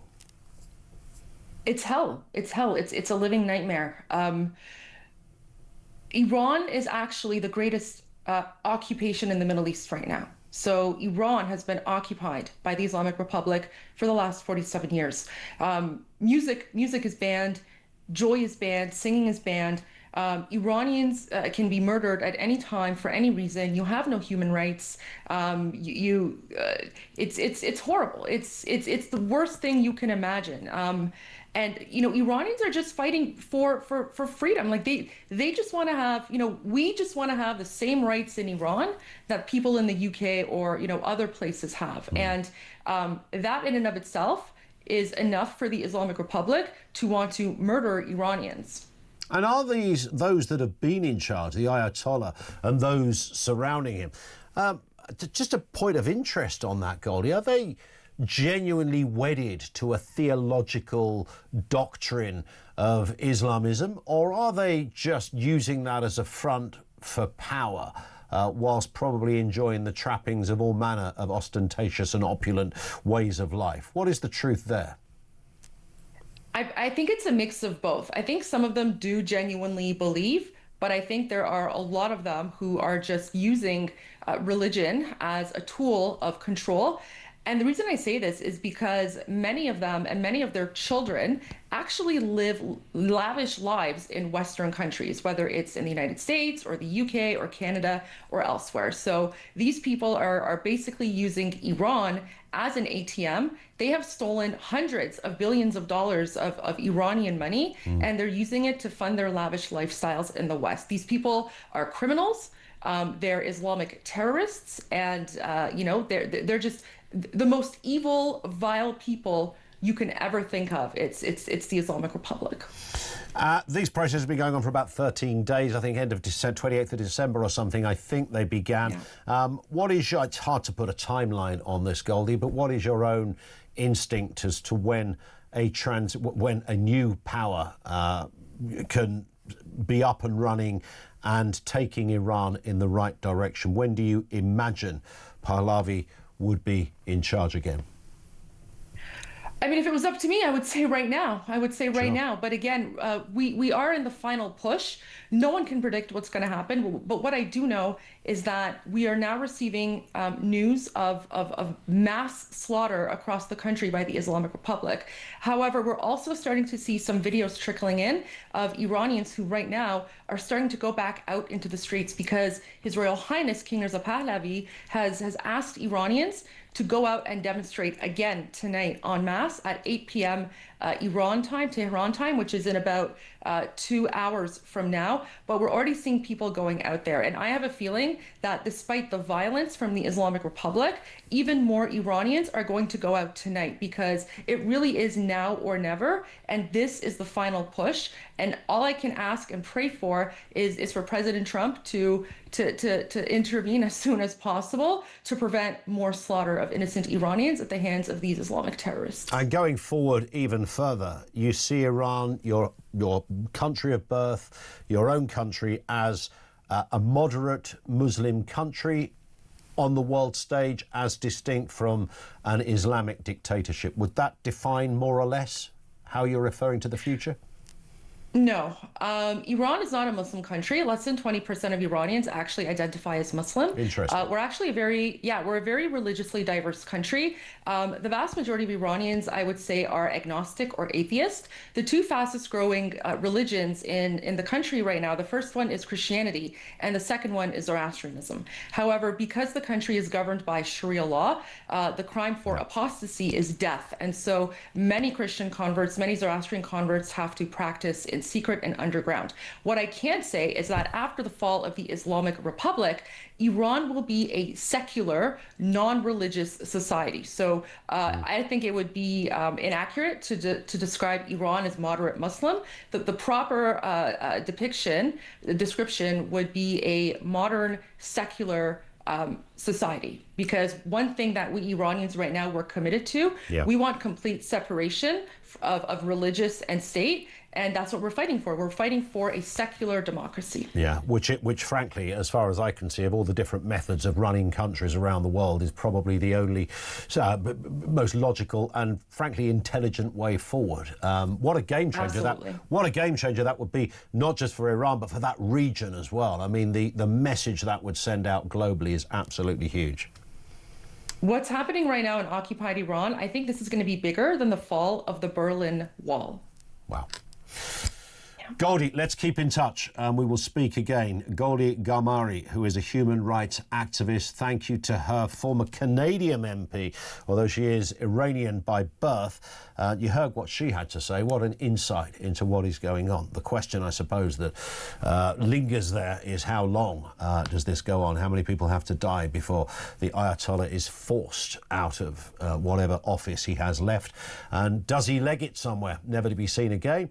Or does it become a Gaddafi moment, we gotcha, a Hussein moment, and taken to the equivalent of The Hague?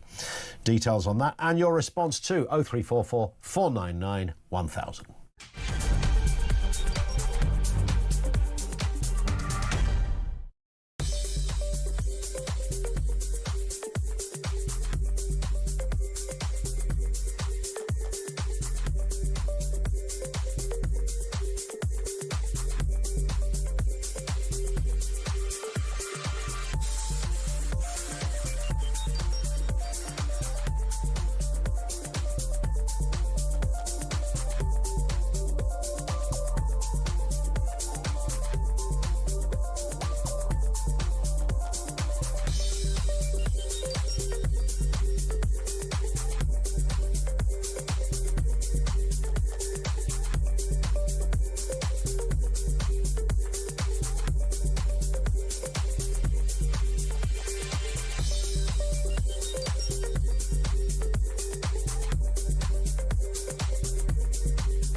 But every time they go out to bat for a particularly contentious government policy at significant political cost to themselves, they then find a few weeks later the government's U-turned on it. So one MP was saying to me, I'm not going to do it anymore. I'm just not going to go out and defend any controversial policies from this government, because the theory is that they'll have the rug pulled out from under them because the government will then change the policy a few weeks later.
Across the UK, on DAB+, on YouTube, on your mobile, and on your side. This is Talk.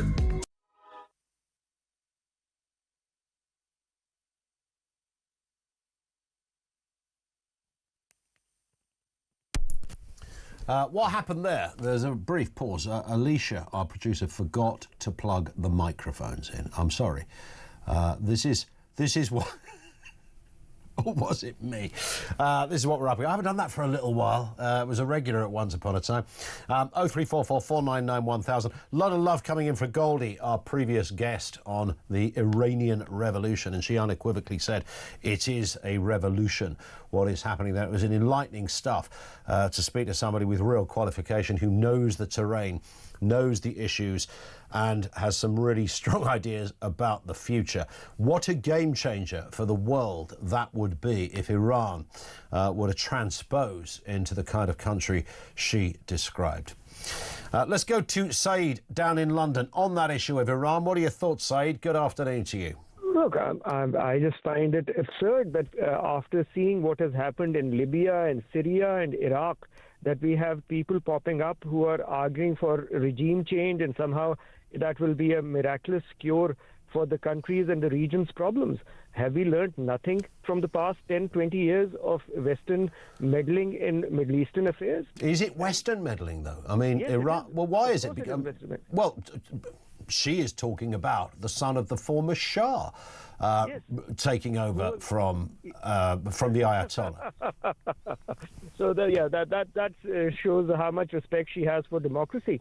The Shah was a brutal dictator with a police state and a secret police which loved torturing people, and that's why he was thrown out. But the chants on the street at the moment of Tehran is for this man. I mean, I think we are being played. Why are people holding pictures of Pahlavi and shouting his name, wanting him back, or to say back, the son of the former Shah? Now, of course, you're absolutely right. The idea that this paints a picture postcard solution to all problems is clearly demonstrably not going to be true. But perhaps some people are looking at it as being better than the current situation, which is a despotic, horrendous, religious-driven regime. And on that point, I think Saeed is gone. I'm sure he didn't go intentionally. Let's speak to Amir down in London on the same issue. Amir, what are your thoughts on this? Good afternoon to you. Hi, and thank you so much for having me. It's a pleasure, sir. First of all, I want to say that I'm totally agree with the lady who called you. And she explained everything completely true. Okay. That Iranian people try to get rid of this Islamic regime, that they occupied our country for nearly 47 years. And now, yesterday, people listened to the Prince Pahlavi, Reza Pahlavi, and they came to the street. And millions, you should look at the footage from Iran, and millions, and the people, they just chunk against the government and try to support the Pahlavi and ask Trump to come and help us because, as you know, today the regime cut off the internet landline, and we can't contact our family. And we don't know what's happened because around a few years ago, the government cut off the internet during 3 days, and they killed 1,500 innocent people in the street. Wow. And now they want to do it because today the brutal leader of Islamic regime, Khamenei, he said that nobody can throw out Islamic regime from Iran. And they want to ruin everybody who wants to change regime in Iran. And everybody should just watch Iran, what's happened, because we don't know what's happened in Iran. Indeed. What do you say to our previous caller? You might not have heard what he said, Amir. Saeed, he said that he thought it was laughable that if Reza Pahlavi were to come into power, he, of course, is the son of the Shah overthrown in 1979. Our previous caller said life wasn't good under the Shah. He was also a dictator. What do you say to that? Oh, absolutely nonsense. You know, you should realize that regime in Iran, they have many terrorist groups in London and around the world. It's a very simple thing. And they just try to wash the truth. You know, just imagine people after 50 years, they want to get back to 50 years ago because they realize what Pahlavi did for us.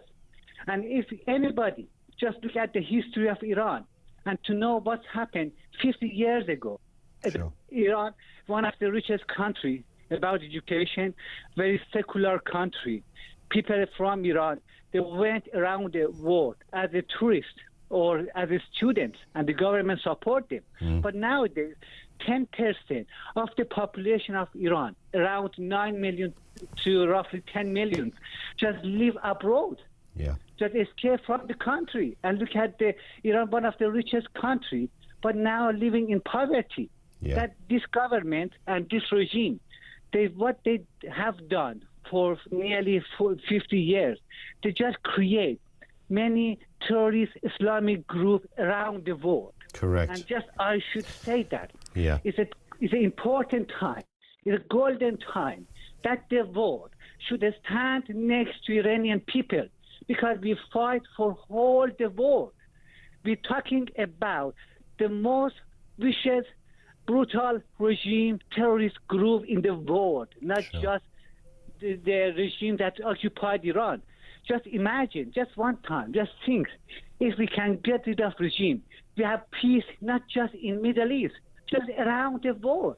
I was talking to an elderly neighbour over Christmas about Iran, and he knows the country. He's not Iranian, but he knows the country. He used to, back in the day, he used to go to the country, and he said, when you think of Iran today as a Westerner, you think of a very dark place, a very dangerous place, full of barbed wire and spying and goodness knows what. It doesn't feel, you don't conjure up a happy image. He said decades ago when he used to go there, it was full of coffee shops, light and music. Is that the Iran that you're talking about and the one that you think will be back again? Imagine about, at that time, we had a brilliant relationship with the East. In the Middle East, we had a brilliant relationship with Israel. And we tried to push another Arab country to have a good relationship with Israel. And for thousand years, I'm talking not about a small country.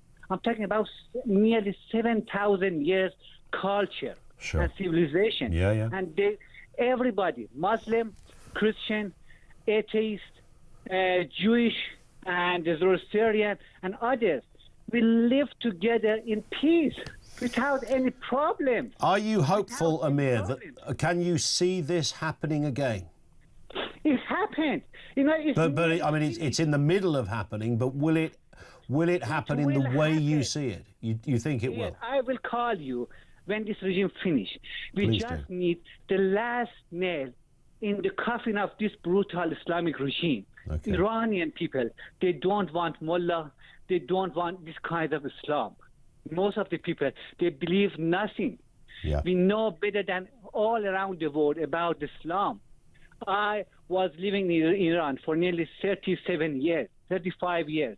And then I had to leave the country because I decided to change my religion from Islam to Christianity. And I lost everything, and many people the same as me. And when I look at people yesterday, this brutal regime, they shoot directly. And so far, nearly more than 60% killed in Iran. I think it's even more than that now. More than that, because nobody can get any right information. Of course, because the communications. Sorry, they cut off everything. And I told you, they did it a few years ago. During 3 days, they killed 1,500 people. And people ask all the time, and it's a good time, because Trump and Bibi Netanyahu, they have finished their job. You know, we don't need anybody to put boots in my land. They just support them and just watch them. And if they want to do anything, this brutal regime, you should look at Iran. The same as France during the Second War. When France occupied by German, and they tried to get rid of German, they couldn't do anything. Until UK and USA, they involved. Well, we will, I mean, we're not going to take our eye off this one, because I think the next few days are going to be incredibly telling, and we hope telling in a way that doesn't result in loss of life. I know that is for many people an unrealistic assessment of what the imminent future is likely to look like, but we all hope for the country you've just described, Amir. Thank you very much indeed for your call, sir, and I hope your family are safe too. 0344 499 1000. It's going to be this will be incredible, and the story is really only now coming to fruition in a way that I think is sort of penetrating the minds of the West, and the significance of what that means going forward. Lines are open 25 to 3. This is Talk.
Across the UK, DAB+,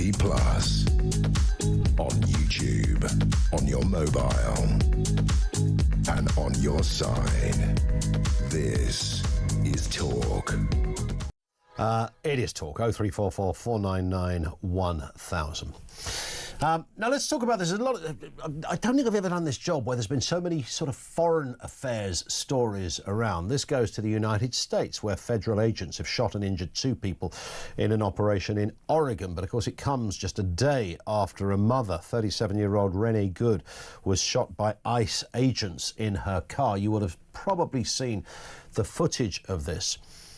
What's interesting is that particular footage, I can't think of any time I've seen, and it's horrific, by the way, because there is, I mean, you don't literally see this poor woman shot because the angle of the way it's filmed, etc. But you know what is happening when a police officer fires into her car and shoots her, excuse the description, in the face, which clearly ended her life. But of course the question that's come up was she trying to run over a police officer, or was she simply just trying to get away? I think the smart money is on the latter. She hadn't done anything wrong, by the way. She'd been at a protest against sort of ICE deportations and the like. But it has divided the room and it's divided the room in such a spectacular way. People who are so unequivocal, no doubt about it, she was using the car as a weapon to try and run over the police officer. And then, of course, the other side of that argument is that she was trying to get away. There was no police officer run over. He was at the side of the car. There's also some fake footage out there as well at the moment, which sort of seems to show a completely different story. Welcome to the world of social media. So people are planting their opinions in very distinct ways on this. It's a very polarised debate. If you've seen it, I'm interested as to what you think. Let's listen to what the Vice President, J.D. Vance, had to say. The simple fact is, what you see is what you get in this case. You have a woman who was trying to obstruct a legitimate law enforcement operation. Nobody debates that. You have a woman who aimed her car at a law enforcement officer and pressed on the accelerator. Nobody debates that. I can believe that her death is a tragedy, while also recognizing that it's a tragedy of her own making and a tragedy of the far left, who has marshaled an entire movement, a lunatic fringe, against our law enforcement officers. I'm not absolutely sure she did aim her car at anybody in that respect. Let's speak with Roy Ram, former commander of Specialist Operations at New Scotland Yard, who knows a thing or two about, well, I suppose, Roy, an afternoon to you, by the way. Those issues, you know, confirmation bias kicks in, doesn't it? And, you know, I think it's fair to say that if you said to people without them seeing this video, here's what has just happened, people will already have had a preordained idea of what they think even before they'd seen it. You either think this, it was her fault, or that, it was their fault. Yeah, I mean, I think both J.D. Vance and Christy Nome coming out as quickly as they did was a political statement, because saying it's a simple fact that this woman drove at a law enforcement officer is far from simple. It's far from proven. Yeah. And an analysis of the video that I've seen, it looks pretty clear to me that she was actually driving away from the officer. The one piece of evidence that I think is missing is the view of the officer, who was standing directly, at one point, directly in front of her vehicle. And what we've not seen, and what we don't benefit in the US, which we have seen in the UK, is the evidence of body-worn cameras. Yeah. And that would be much more helpful in identifying what happened. The officer who was near the front of the vehicle and opened fire on her, for that to be a legitimate shot, would need to have been in immediate fear either of his own life or that of one of his colleagues. And I don't think that it's clear at all that that's what those videos show. Yeah. And I think that if this was in the UK, at a coroner's inquest, that will be examined in very close detail. And I suspect that at the conclusion of that inquest, the coroner will suggest referring it to the Crown Prosecution Service. Yeah, I would tend to agree with that, because again, people come down on these things on almost political lines, don't they? They say, you know, we really support Donald Trump and his endeavours to try and get out illegals, and that's fine. So therefore, the ICE boys, the immigration people that were out there, were in the right. She was a protester, the woman. She's therefore in the wrong. Now, I mean, it's a democracy. People are allowed to protest even if you disagree with the cause. That's what she was doing. She gets in a car. It looks to me, Roy, that this was somebody who panicked. It doesn't look like she had any intention of running anybody over. She might have even been kind of, you know, I'm not talking to you guys, obstructive. She might have been that. She might have been frightened. She might have been something. But the one thing I don't think she was is intending to run anybody over. Well, you know, there is just simply no evidence of that in the videos that have been shown. And I think when you start to look at how police officers, law enforcement agents have to act in these situations, one law doesn't overrun another. And, you know, I've got some experience in the UK of where armed officers have been in a confrontation with armed robbers and have a vehicle driven at them and have opened fire. And it's been the subject of a very detailed examination by a coroner. And there's been court cases. And it's examined in that kind of detail. What you can't have is someone like Kristi Noem coming out immediately and saying, look, this is what happened. This is it. It's definitive. Yes. And people believe that because it's simply not the case. And you know, look, if she was trying to look, if she was given an instruction not to move and to stop the car, hand over the keys, whatever, which she probably was in some respect, like stay where you are, ma'am, all that kind of stuff, don't go anywhere. I get it. She shouldn't have driven off, but I don't think you should have your head blown off for that offence. I mean, that's a peculiar response. There's absolutely nothing which would, in US law, certainly, and in UK law, which says that an escaping person can be shot. You have to be in fear of your life or the life of another. It has to be an immediate danger. And someone running away from a scene is not putting somebody in immediate danger unless they're going to run them over. And again, there is no evidence whatsoever that she was going to do that.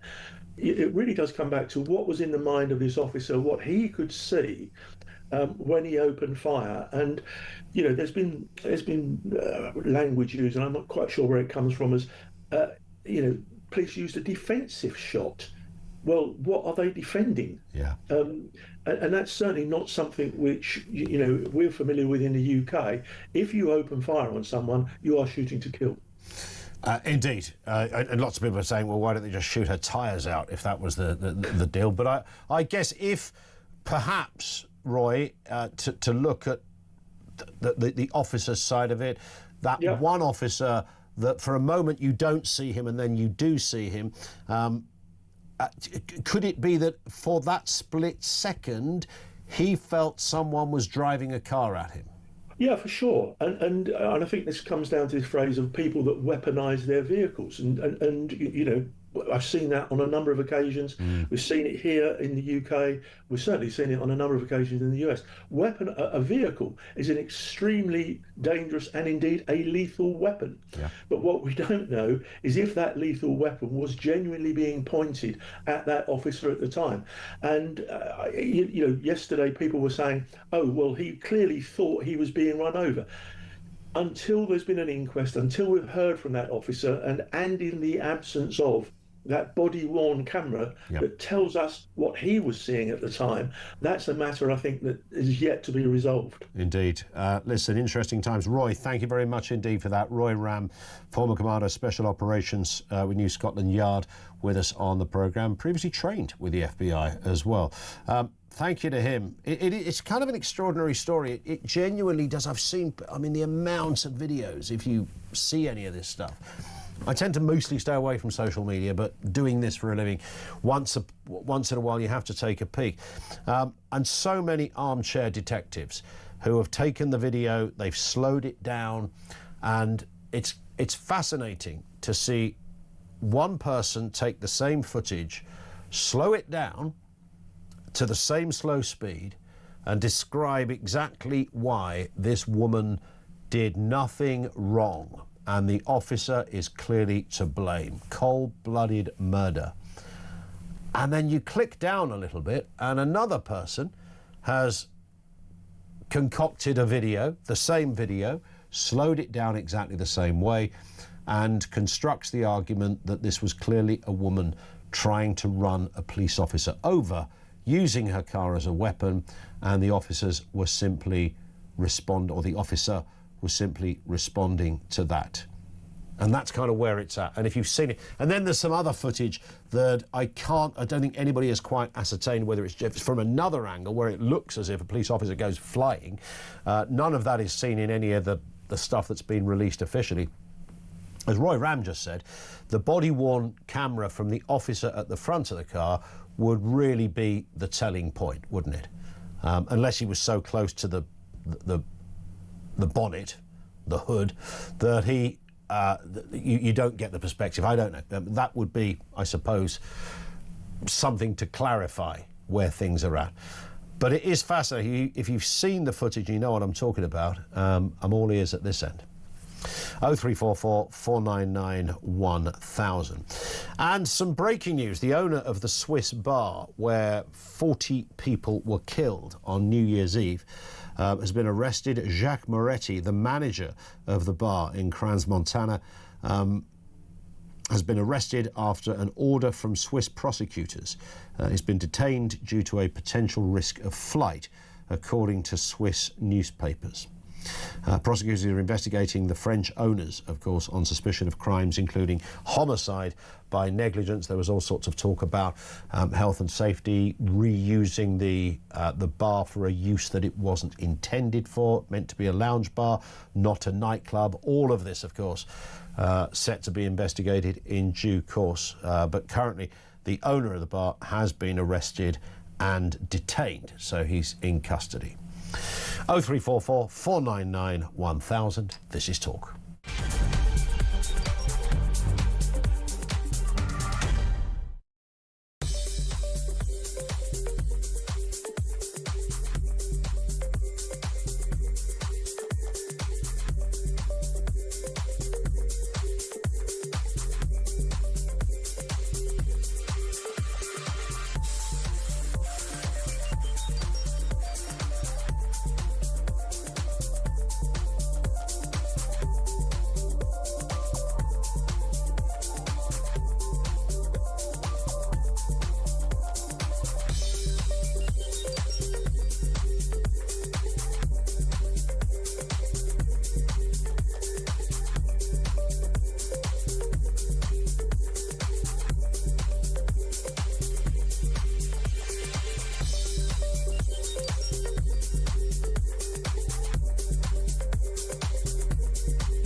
But every time they go out to bat for a particularly contentious government policy at significant political cost to themselves, they then find a few weeks later the government's U-turned on it. So one MP was saying to me, I'm not going to do it anymore. I'm just not going to go out and defend any controversial policies from this government, because the theory is that they'll have the rug pulled out from under them because the government will then change the policy a few weeks later.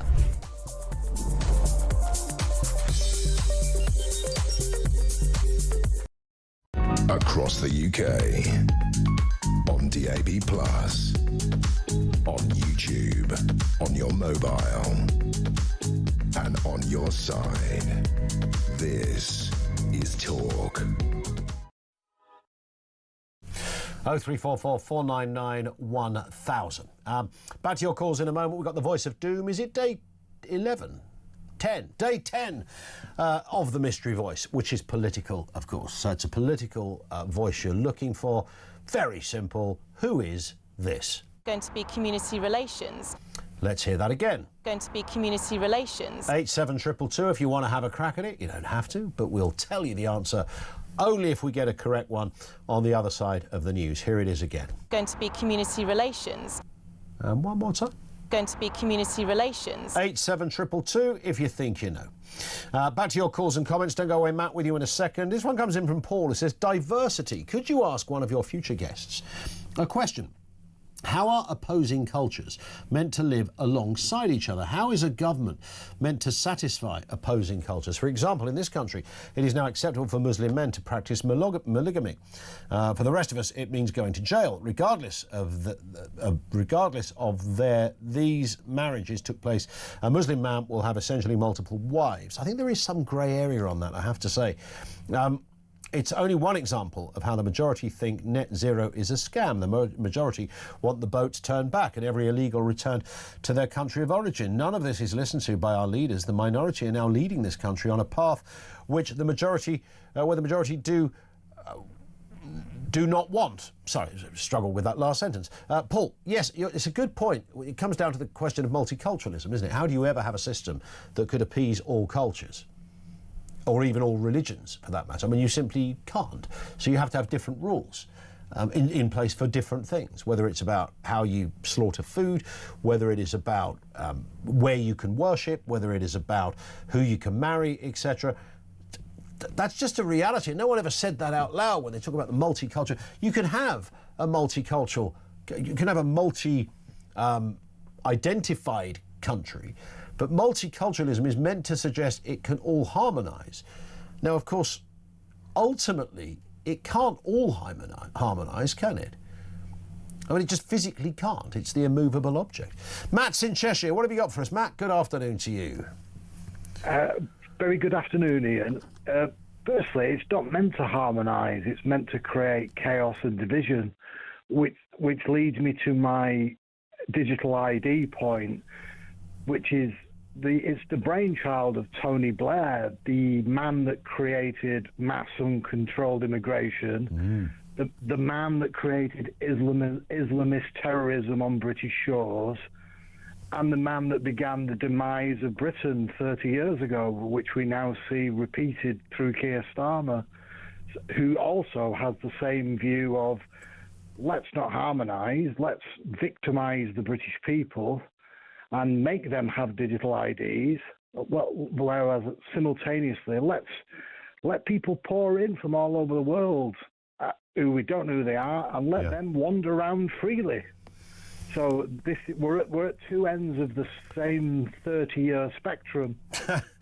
I mean, the only thing you could say, in fairness to Blair, Matt, he doesn't deny any of this. He's perfectly relaxed about saying, yeah, you do surrender a bit of privacy, but on the whole, by and large, this makes life better, more efficient and suitable for the 21st century. That's his thing. And he's as popular as a slap in the face with a gigantic sort of swordfish. Yeah. So anything that comes out of his mouth is literally hated on receipt, isn't it? Well, I was going to say the fact that Mr. Blair puts himself up still for interviews and this kind of stuff. We've spoken to his institute a couple of times. We'd love to get him on himself. That would be great to do a phone-in, wouldn't it, with Blair? Listen, Matt, I've got to run. Great call, though. Thank you very much indeed for that. Before we go any further, let me tell you it's time to find out how you could be in with a chance of winning a trip of a lifetime to San Francisco. Talk is giving away flights, a 3-night stay at a 4-star intercontinental hotel, and $2.5 grand spending money, plus, oh, this is a beauty, tickets for the Super Bowl to top it all off. It's an absolute peach of a prize. Could be yours. Let's have a listen to how you can enter. In fact, we'll have that clip in just a second with some details on how you can enter, because I tell you what, it's an absolute pearl, isn't it? An absolute pearl of a prize. We'll give you that detail in a few moments' time. Let's go to Lewis in Essex. Lewis, how you doing? Is it Lewis? Lois, how you doing? Hi Ian, how are you today? You all right? Very good, thanks. What are your thoughts? My thoughts on digital ID. Yeah, are you ready for the revolution? No, I'm not going to do it. They're not having my details. Because I'm quite right-leaning. I'm not far right by any means. But, you know, I consider myself as quite a conservative. I do support reform. But my worry is that they're going to use digital ID to monitor our social media and then possibly debank us if they don't like our politics. You see, the debanking thing, that's another great element to this, isn't it? The debanking part of the problem. Listen, Lois, even, I will get there in the end. Thank you very much indeed for that. I've cut you slightly short. Let's go back then to that package that you could win. San Francisco, flights, 3-night stay, 4-star hotel, $2.5 grand to spend, Super Bowl tickets to top it off. Here's how you can enter. For your chance to win, text TALK to 83338. Texts cost £2.50 plus your standard network rate. Or call 0343-418-7260. Lines close 22nd January 2026, 4 p.m. That's when you'll need to answer your phone if it rings. 18 plus, UK residents only. This is a network promotion. Full T's and C's at TalkSport.com. So for your chance to win, text TALK to 83338 now. Absolute beauty. Stand by for all of that. We've got more calls on the way. We are talking digital ID. We're talking about that scenario in Curious Story of a woman who was killed by gunshot by a police officer in the States. And, of course, Iran. The revolution is underway.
Across the UK, on DAB+, on YouTube, on your mobile, and on your side. This is Talk.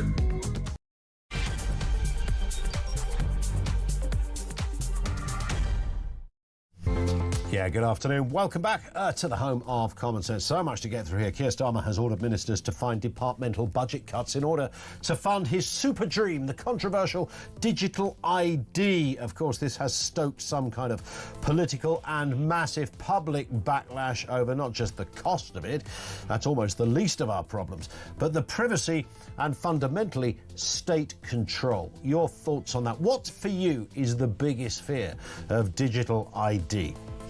Also this afternoon, Elon Musk's X platform has moved the image editing features of its Grok AI chatbot behind a paywall. This is limiting the tools to paid subscribers after a bit of a global outcry, and understandably so, over deep fake misuse, including sexually explicit and non-consensual imagery.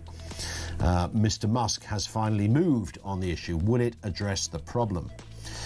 And here's an interesting one. 2 homeless men were turned away from a prepaid Holiday Inn Express in Manchester. It was -6 outside, by the way. When they turned up to check in, it was all paid for.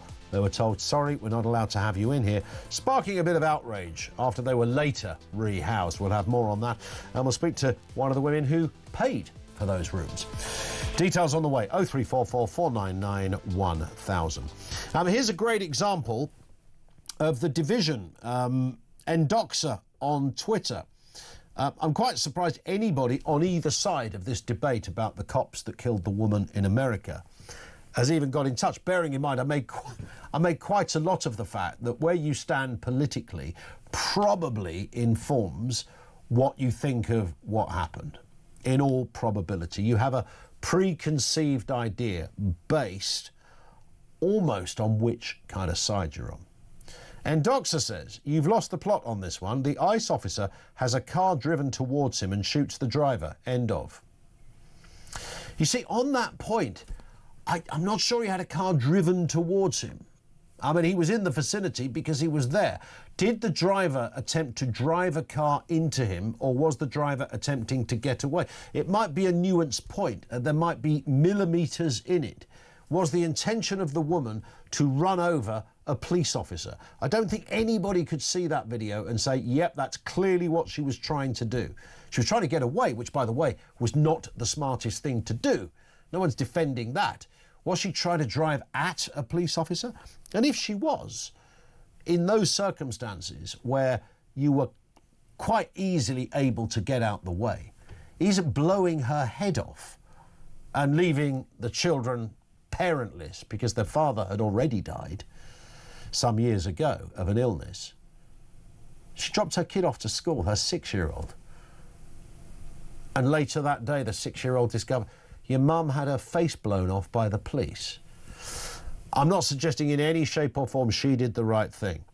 And Doxa also says your mate Roy Ram, well, he's a senior respected officer, is why thousands of police officers in the UK have either surrendered or will not carry firearms because they get no support at all. I think Roy, objectively, because he's quite experienced both with the FBI and with law over here, in these very scenarios, his own personal view was that it didn't look as if this woman was the threat that it's being suggested. And when I've looked at the video, and I've seen so many versions of it, I have to admit, I'm struggling to see that this was if anything else, Endoxa and others, was this really a clear-cut case? It was that simple. I think it's anything but. And Tom makes the point, the Iceman who was, quote, run over, was filming on his mobile with his left hand and his right hand on the gun. I hadn't spotted that. 0344 499 1000. Now let's move to this story then. We've been discussing this throughout the course of the programme as well, or raising the issue throughout the course of the programme. Elon Musk's X platform, who's now decided to address this problem of their artificial intelligence chatbot Grok AI from essentially at anybody's request or whim, taking the clothes off somebody by supplying a picture. Here's a picture of my neighbour or my school teacher. Please show them in a bikini or lingerie or something. And it was just doing it. Many unwitting people suddenly realised they were famous on the internet with hardly any clothes on. What they've now done is put this particular feature behind a paywall which limits the tools to do this to paid subscribers. And one assumes the reason for that is that if you pay to subscribe, you have supplied some sort of ID, so you're not likely to want to drop yourself in it. I don't think it will necessarily stop it. The changes come amid mounting criticism from regulators and politicians. Let's get a word with Paul Scully, former Conservative MP and Minister for Tech and the Digital Economy. Good afternoon to you, Paul. Nice to have you with us. I would imagine when you were Minister in that department, and this, I suppose, was... It's hard to know when the digital revolution took place, but certainly around about that time, AI and all sorts of other things were really coming around and being discussed. There probably wasn't a dull moment on your desk, I'm guessing, in that respect. Afternoon, Ian. Good to see you. No, absolutely it wasn't. Because as you say, the AI revolution was right at the heart of the time that I was there. 2022 to 2024, I published the AI white paper, which is looking at the safety aspects of AI. At the time, Elon Musk was wanting to put a pause on development of AI, but actually it was more of a commercial move because he was developing his own AI in the background. It was more of a trying to get a competitive advantage. Yeah. And we had the online safety bill that we were trying to put through at the time, which we knew, but bearing in mind when I took it over with Michelle Donnell and my boss, the Secretary of State, it was all, we were having the argument about this legal but harmful argument when we were trying to ban abuse based on someone's interpretation of whether it was offensive or not whether it's legal or not. Yeah, indeed. And that's the issue with AI, of course. I mean, ultimately, the issues, I suppose, get even more challenging because once AI starts to think in a, almost an autonomous way. Does that sound a bit conspiratorial? I don't know, Paul, but certainly its capabilities will increase over time. But we already knew that there were going to potentially be problems. The obvious one was, getting your exam paper answered or getting your dissertation written, things like that, which sounds a little fun, although it's not really. But the more serious stuff are things like this, taking the images of people, as a politician, reusing people's words, making fake videos of whatever the heck you like. So whilst these bikini photos were particularly troubling, especially for the women concerned, I mean, in many respects, it's kind of just the thin end of a rather questionable wedge. No, absolutely it is. I mean, if you think about the amount of abuse that women in particular get on some of these social media platforms and the sexualization that they definitely get on there, when you've got something that automates it, it really just does speed up the abuse and the amount of images that they're getting, which is awful.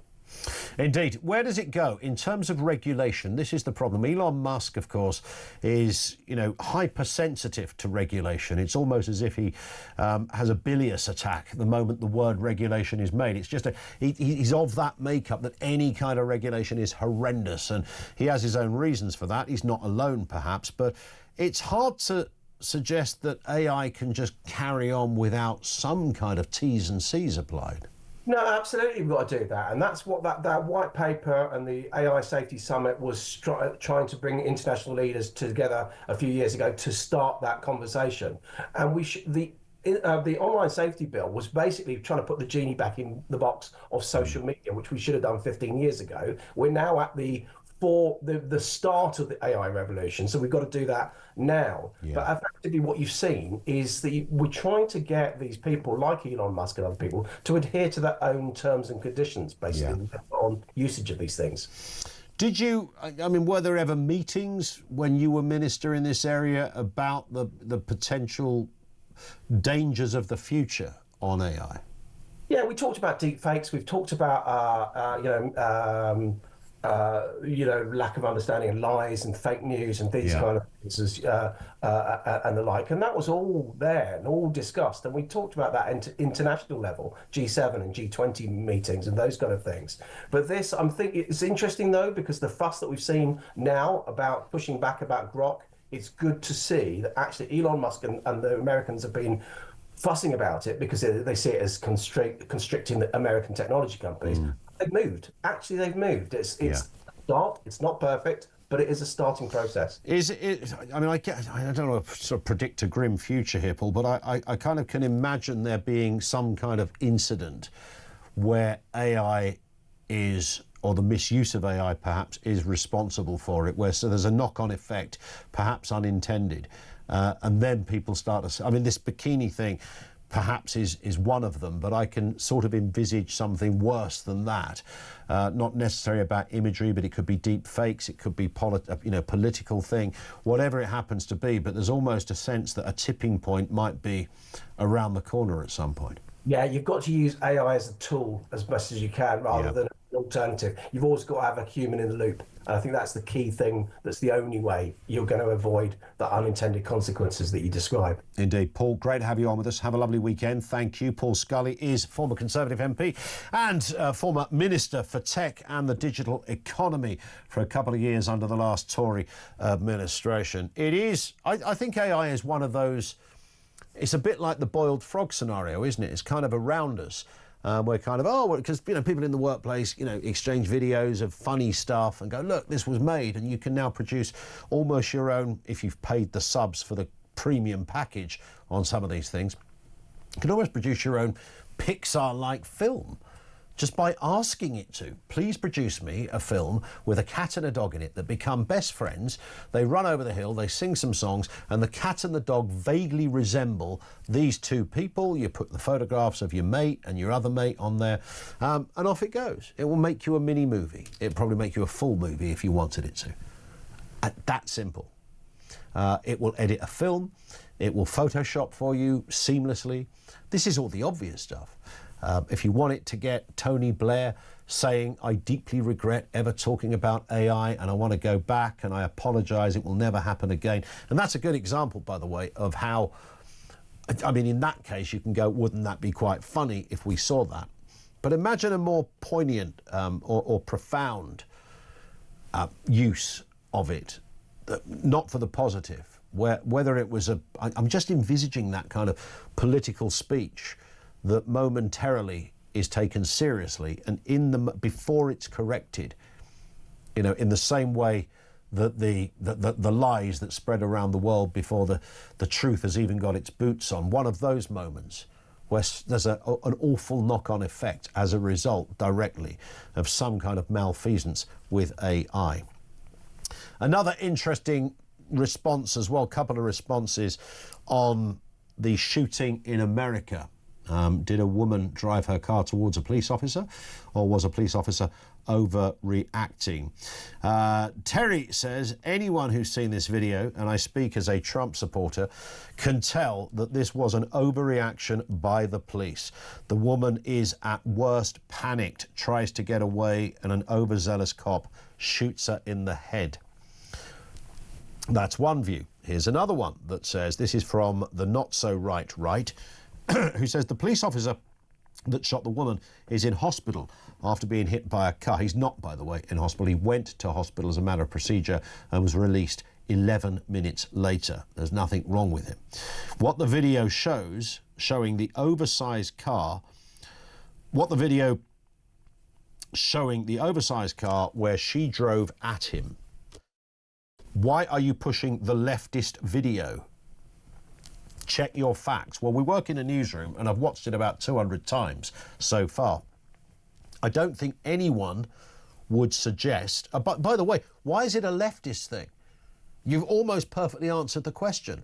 What's the division of left and right? I'm just looking at a video and I can't for the life of me see a person intentionally trying to drive into a police officer or at a police officer.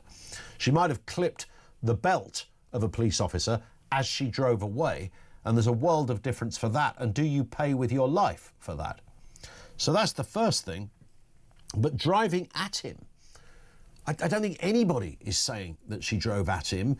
If you watch the video, did part of the car make contact with him? Again, that's a world of difference. Ultimately, if you put me in a courtroom, I'd have to say, well, I don't really know because I wasn't there. And until we see the camera footage from the officer at the front, and as you can see, the officer that it was claimed was hit by the car, I think he made contact with the car, continues. I mean, he's not on the ground or anything. There's not anybody fell over or anything like that. There's various angles as well that you can view this thing from, which you kind of changes sometimes your view depending on which one you watch. Pav is in Harrow. On the issue of Grok and AI, Pav, what have you got for us? Afternoon to you. Good afternoon, Ian. Hi. Look, I think it's a pretty straightforward issue with regards to how we look at this. If any account is requesting anything to do with a child, they should be banned because there's no humour in it. It's illegal. To me, it's cut and dry. Yeah. With regards to adults, it may be a little bit more clouded. I know some certain people have expressed disgust and angst about it because at the end of the day, these platforms, when you sign up to them, make it clear that when you upload pictures, that they are able to utilize them for all sorts of purposes. There may be more of an argument there. But certainly as far as children go, I don't think that we need to worry. It should be, if anybody requests for any reason, because there's no humour in it, let's be honest, right? If you're asking Grok to put a child in a bikini, you just ban them outright, and Elon can do that. However, and it's a big however, and I don't speak as particularly an Elon fan. I've come on your show many a times when I've denounced his rather myopic and parochial take on what's going on in the UK based on some bizarre accounts he follows. However, the reality is, in 2022, when he took over, one of the things that he did, and this is objectively, there was a differential in the figures between 92 and 94% of the accounts that were showing real child sexual assault or abuse or all sorts of other horrible things and crimes. He managed to take down within the first 3 weeks of acquiring the company and the platform. Prior to that, and I recall this several times, there would be stuff that would pop up on your timeline randomly, and you'd look at it and think, what the hell is this? And I'd just block the accounts because I was like, don't want any of that sort of nonsense on here. So what I find, as I said to Faith earlier, what I find immensely hypocritical is, whilst there's absolutely a problem and that needs to be looked at with some sort of alacrity from whoever it is running it, whether it's Elon directly or somebody else, to ensure that the protections and protocols are in place to stop criminality, the reality remains that these very people who, many of whom, not all, many of whom are now championing, suggesting, for example, some of the Labour folks were saying that they're looking at banning. Of course, they're oblivious to the fact that VPNs exist in the world, but let's put that to one side. They were extremely reticent about making any noise when the real footage of children and all sorts of horrible criminal things happening to them was there openly being disseminated by accounts. Yep. So why is it now all of a sudden we have this emphasis on the fact that this has happened, which is AI? Let's put it into perspective. It's AI in the sense of it's not real. Nevertheless, I'm not trying to diminish the problems, particularly when associated with children. And I think the only conclusion I can reach from this, and I am surmising here, is the fact that this is personal angst with Musk. And as I repeat, I'm no big fan of Musk in that regard. But the reality of the situation is these folks largely were silent when you had real footage. And there were all sorts of other things, by the way, that people can look up themselves what were happening on 21, 22, on that platform, albeit it does have its benefits. But I don't recall anybody at all from our political class at the time saying they were going to ban it, suggesting that there needed to be immediate steps taken, Ofcom getting involved or anything else. This is the problem that I think we have in these types of things generally. If we're going to approach these things from a serious matter with some gravitas, we need to do it regardless of political proclivity, bias, whatever. What we can't do, and how much of it is down to the fact that it's Musk, and clearly, he has angst with this particular government for all sorts of reasons, we don't know. But the reality is it's become politicized now. And frankly, the joke, both Labour government here, Australia, who's banned it, is this. Do these people really think that in the day of modern technology that governments can take such swift action and that people can't bypass it? I mean, this is what, to me, is the broader point here, Ian, even though there's obviously criminality involved in and something needs to be done, and I applaud people for saying that. But the reality is we're in a world now where the genie's way out of the bottle. If these folks think they can do and put it back in, I think they're living in cloud cuckoo land and they don't seem to understand technology. Yes, there's always going to be problems with technology, but banning in this day and age, frankly, is not going to work. The sooner any of these clowns realize it, the better it will be for all of them, because we are adults and we're not in a nanny state, Ian. Indeed. The sooner they realize it, the better. Love it. Pav, thank you very much indeed. We're not in a nanny state, but how does it regulate itself? Does ultimately people just come to common sense? If you look at... And Pav is absolutely right. People take their own responsibility. We look at some of the stuff that people are willing to post or share or say about another human being they don't even know, or somebody they do, or anyone else for that matter. Some of the horror stuff that is on there, the levels of heady inaccuracy is my area of fascination because I do this for a living, obviously. Thank you to M, who sent in another. I mean, there is this other clip of the shooting in the United States. I've noticed this clip isn't widely being used anywhere. It's a speeded up version from a different angle of the woman who allegedly tried to run over a police officer and then got shot and paid with her life. We can't authenticate that particular video. It's not being widely used in very many places. Maybe we have to wait for that body-worn cam of the officer. Very briefly, the voice of doom. Have we got an answer to the voice of doom? Before the news, we played you the mystery voice. Here it is. Going to be community relations. These are some of the guesses. Alison McGovern, Rosie Duffield, Priti Patel, all no. Stella Creasy, however, is also no. We haven't got it right. They're just some of the examples. We have many more. No one got it correct. It moves over. It rolls over to Monday, right here on Talk.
But every time they go out to bat for a particularly contentious government policy at significant political cost to themselves, they then find a few weeks later the government's U-turned on it. So one MP was saying to me, I'm not going to do it anymore. I'm just not going to go out and defend any controversial policies from this government, because the theory is that they'll have the rug pulled out from under them because the government will then change the policy a few weeks later.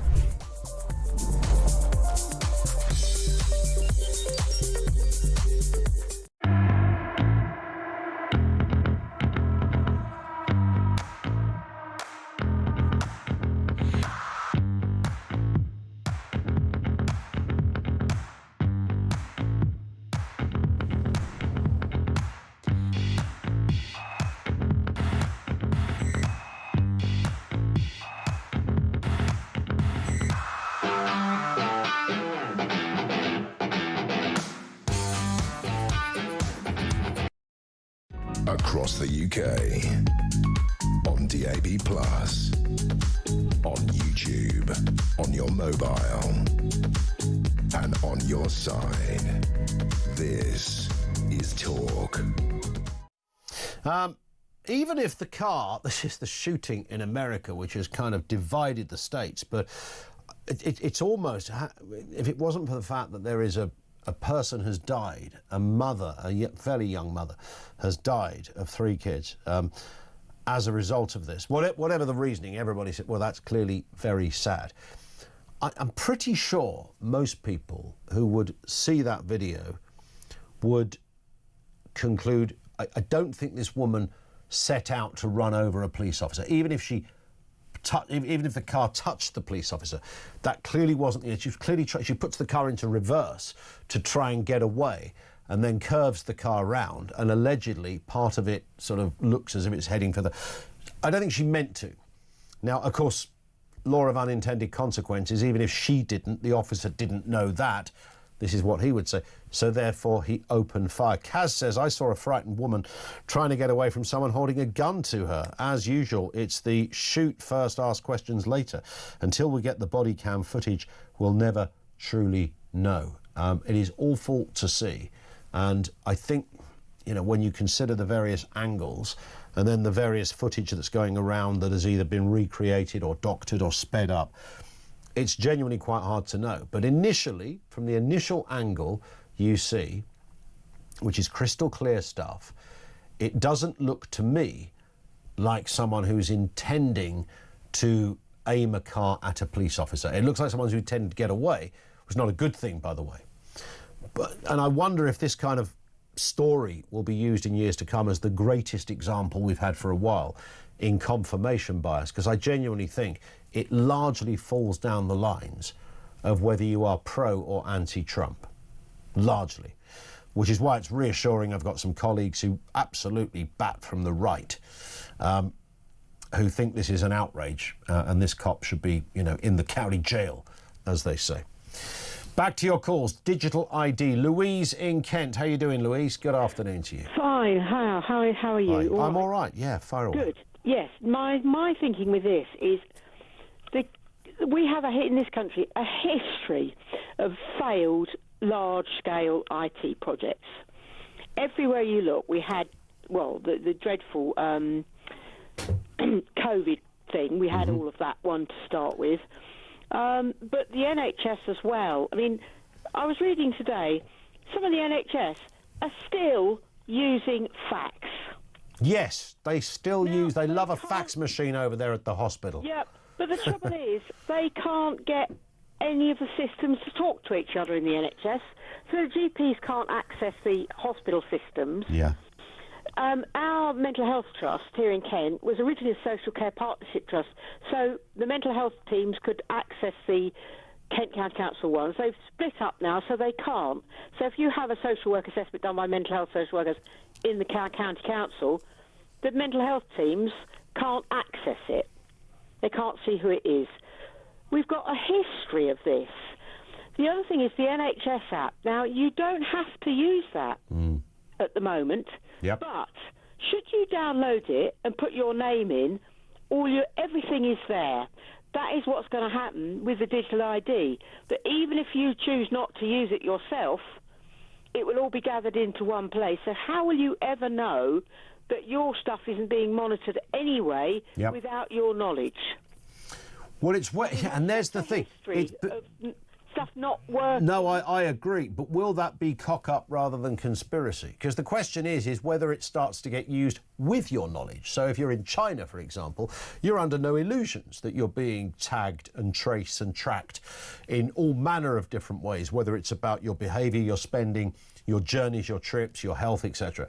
So everybody knows it. Over here, something bad might happen, and there's a leak, and you wouldn't ever know. And you'd never know. But that worries me too. But it also worries me that it might become slightly more open than that when the government say, yeah, we are going to track how much petrol you put in your car, how much red meat you purchase. Yeah, I'm sure they might well do. I know that sounds a bit tinfoil hat, but you take the point. No, I do get that. I mean, with all of this, it's quite nice, and it's all about control. Everything about it. Keeping an eye on what we're doing.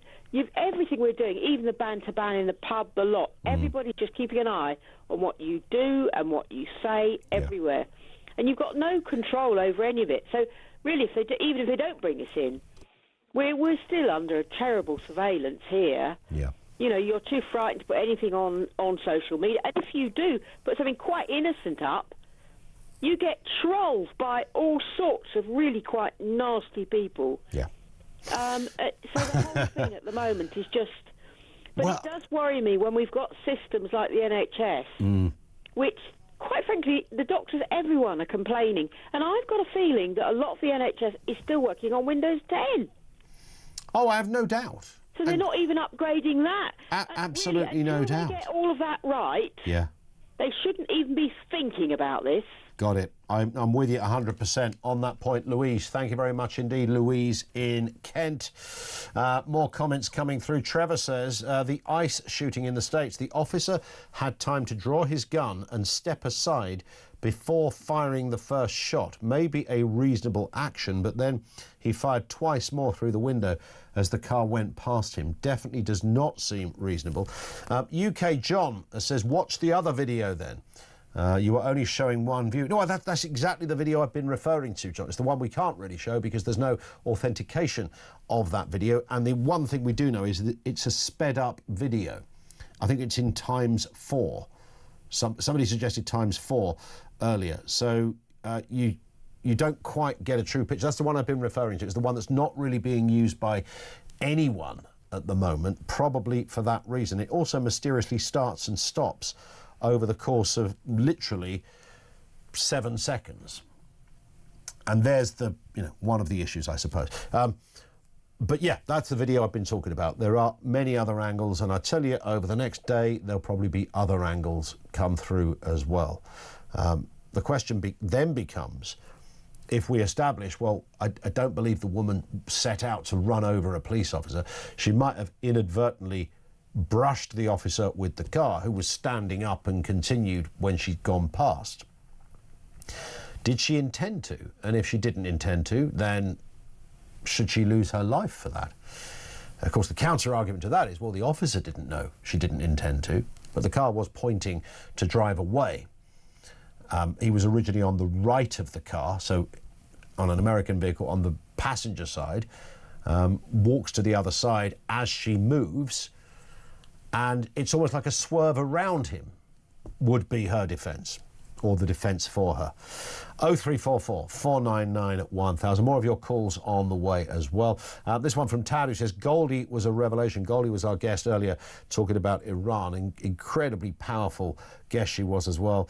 Tad says, I wish the people of Iran every success in toppling the present evil regime, but I wondered how many Iranian refugees might find their way to an already saturated UK. Well, the theory by some is that many Iranians would go back to Iran if they found that it was the place that it used to be back in the day. But there's also contention about that too. Of course there is. Welcome to the 21st century. There is nothing straightforward, I promise you. It's smoke, mirrors and fog all over the place. Wade your way through it. You'll eventually get to some semblance of truth. 0344 499 1000, 25 to 4. This is Talk.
across the UK, on DAB+, on YouTube, on your mobile, and on your side. This is Talk. From Kaz, who says, I'm not normally an emotional person, but that interview with Goldie made me weep. What horrors the Iranian people have had to endure. Their current bravery and the future potential for Iran and the wider world is immeasurable. Come on, Trump. Iran needs you. Fabulous interview, Kaz. Thank you very much indeed for that. We're going to keep in touch with Goldie as well, because she's a politician and I think a lawyer. Yeah, she is a lawyer as well. And she's Iranian by birth. And spent a lot of time in Canada where she still resides. She wants her country back. Will the Ayatollah, the current head honcho of all things Iranian, simply leg it for the hills, never to be seen again? Because if he doesn't, all that is going to happen, he will be captured, and you'll have one of those. Remember when Saddam Hussein was captured? What was the phrase at the press conference? We got him. We got him. I remember that. When Gaddafi, that slightly harrowing footage of Gaddafi in a hole in the ground, being pulled out of where he was hiding. Ceausescu, I mean, the executions and stuff like that online of some of these people. That's the only place he's going to end up, isn't it, really? That's the only place he will end up. So I'd imagine running away is maybe the preferable option. I don't know where you go. Certainly not with that hat, that's for sure. 0344 499 1000. Back to your calls. Matthew in Warrington. On digital ID, are you buying into it all, Matthew? Are you excited? No. No. I don't have a problem with having an ID card. Yep. Like you have a driving licence card. Sure. I have a massive problem with having a digital app on my personal phone that might look into my phone, might look into my online banking, that might be watching where I walk. I have a massive problem how it was introduced. Yeah. They brought it out on the back of the palaver of Keir Starmer's chief advisor, who had been naughty. And they suddenly, to deflect that, they brought in, well, we're going to give you ID cards. Yep. Then, do I need a passport if I have an ID card? Yes, I will. Am I going to have to pay £30, £40 every 10 years every time I update my picture? What happens if I walk my dog around the park and I've not got my phone on me, and the police officer gets me? Am I going to get fined because I've not got my ID on me? Yeah. There's so many red flags over this. Well, no, here's the thing. If they want us to buy into this, all of the questions you've raised, they should be talking about this stuff, right? They should be... I work in a flipping newsroom, for goodness sake. I do this for a living. I don't know. I thought I've read as much as you can read on this. It's going to come in, it's quite harmless, but what the what-ifs, the troubleshooting, is not really being discussed here. If I decide that I don't want it, or I don't have a phone, does it breach my human rights? Do we go down that avenue like we do with the migrants? Well, so... I will not be allowed to work because I don't have a digital ID on my phone. So you're stopping me from keep putting food on the table because I disagree with what you've got. There's so many. I get having an ID card in your wallet with your driver's license or whatever, or if you're 18, 19 years old and you want to go to the pub and you have to show your ID and it's an official ID, then I get that. Because a policeman pulled me up about 6 months ago because I didn't have my seatbelt on. I said, sorry, officer, I didn't have my seatbelt. He says, right, have you got the correct insurances? I says, yeah. He said, no, you haven't, because you haven't got goods in transit. Oh, all right, I said, I do apologise, I'll get it done straight away. He said, you're not wearing, you need to wear your glasses. I said, I've got glasses. I said, there's sunglasses there. By putting a call in, they knew everything about me. So why do they need to, that's just by my personal police reference on my driving licence. So what are they going to do then? They're going to say, is it going to have your DNA sample on with it? There's so many. It's a massive intrusion of your own. Well, that's the thing, and of course, I know I keep saying this. It probably sound, like the proverbial stuck record, but when you throw AI into the whole equation as well, Matthew, and the capabilities of that, we know what AI can do now. Go forward a couple of years, interlinking databases very quickly, being able to search through in a nanosecond every aspect of your life, linking your banking with your spending, with your health. Are they going to penalise you? Look, you eat too many carbs, therefore, you've got a penalty for that because you won't get the same healthcare. All of this, I'm sure, will not happen for a number of years. The question is, does it have the potential to do that? And if it does, we're right to ask the question. Absolutely. And what happens if someone pinches your phone and gets your ID, and you can clone it, and the next thing you know, you've got the police knocking on the door because you've committed a crime. Someone got into my bank account, and I only got wind of it because I got a text saying that someone was driving around Hong Kong Harbour in an Uber, and I was paying for it. Yeah. And I was just through my and someone in Afghanistan was watching my Netflix account, and it was only because I got the text. Honestly, and all my Netflix at home went into Arabic. Yeah. It literally changed. You saw it change on your own TV. Yeah. Wow. It was a Sunday night. I was sat there, and I thought my mum had got a bit mad because I have my mum on my account, so she can watch films and stuff. Yeah. And I said to the wife, I think my mum's had a few too many brandies here because there's all these films going out. And I looked, it's all Afghanistan. And next thing I had someone in Hong Kong was in an Uber driving around, and I could track him driving around. Wow. What the? That is insane. And that's from Hong Kong to Afghanistan. So it's not just as if your ID ended up in one place, some bloke's flat in Beijing. It was all over from Kabul to an Uber in, where was it, Hong Kong? Hong Kong Harbour. Wow, what a place to... Imagine if someone got your personal identity off your phone, which is not safe, what could they do with that? Yeah. I get it. I hear it. Matthew, great call. Thank you very much indeed for that. 0344 499 1000. Willow says, reference the ICE shooting. I get what you're saying, but why didn't she stop when she had one of those guys grabbing onto the car and telling her to stop? 100%. Now, of course, that could be, I don't know, is that panic? Whatever. You do see a lot of those videos, and they are quite fun to watch, of somebody who simply won't get out, usually in the States. I'm sure everybody's seen them. Could you get out the car, please? Have you got any ID? I'm going to look for somebody. Give us the ID. Keep your hands on your steering wheel. Turn your car off. Keep your hands on the steering. No, on the steering wheel. No, on the steering wheel. Show me your ID. Order, I'm not getting out the car. I'm not getting out the car. We've seen these, and of course, there are people who are obstinate. Then there are also other people who just panic. I mean, she looked like somebody who just panicked. Initially, it was an unmarked police car that shows up. The guys get out. They sort of half look like cops. They probably are. Even if she was being an idiot, I hate the police. I'm getting out of here. Sticking the finger up, if you like, metaphorically. But do you deserve to lose your life for that? Do you deserve to orphan 3 children because you did a runner from the old bill? 0344 499 1000. More from you on the way. And we'll find out in a couple of moments what happened to the 2 homeless men that were checked into a prepaid hotel and were told by the hotel, sorry, you types aren't really welcome here. Details to come.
I have confidence in the Conservatives, and I have confidence in the energy and combativeness of Kemi. But the public don't seem to be. The public don't seem to agree with you. Let's see. Let's see. Now, Raw soap opera meets the Epstein files. Prince Andrew's ties to Epstein already represent one of the monarchy's greatest reputational meltdowns. This 10-page birthday letter you wrote to Jeffrey Epstein makes a pretty cringeworthy reading. I find them very embarrassing to see. First convicted, first indicted, you continued a business and personal friendship. It was not a business. Not a business relationship.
Across the UK, on DAB+, on YouTube, on your mobile, and on your side. This is Talk. This is indeed Talk. It's 10 to 4. And this story, which I referenced a little earlier in the hour, in Manchester, 2 homeless men who were turned away from a Holiday Inn Express hotel despite having prepaid rooms arranged by a charity. Now, notably, it was about -6 outside, hence the reason this had happened. But staff said, no, it's company policy on rough sleepers. We just can't let you in here. The hotel has since apologised, and the men were later accommodated at a travel lodge. The incident has caused outrage over their treatment amid freezing conditions. Now, let's speak with Amanda Thompson, volunteer at Two Brews Charity. Good afternoon to you, Amanda. Nice to have you with us. Nice. So, I mean, this is an extraordinary story. So this is like your charity, your organisation, you had paid for these hotels, so these guys were perfectly legit. But when they turned up to check in, they were told, sorry, essentially, well, people like you can't really come in here. Yeah, it's discrimination by appearance, and it's not fair on them to make them feel even more belittled than what they already feel.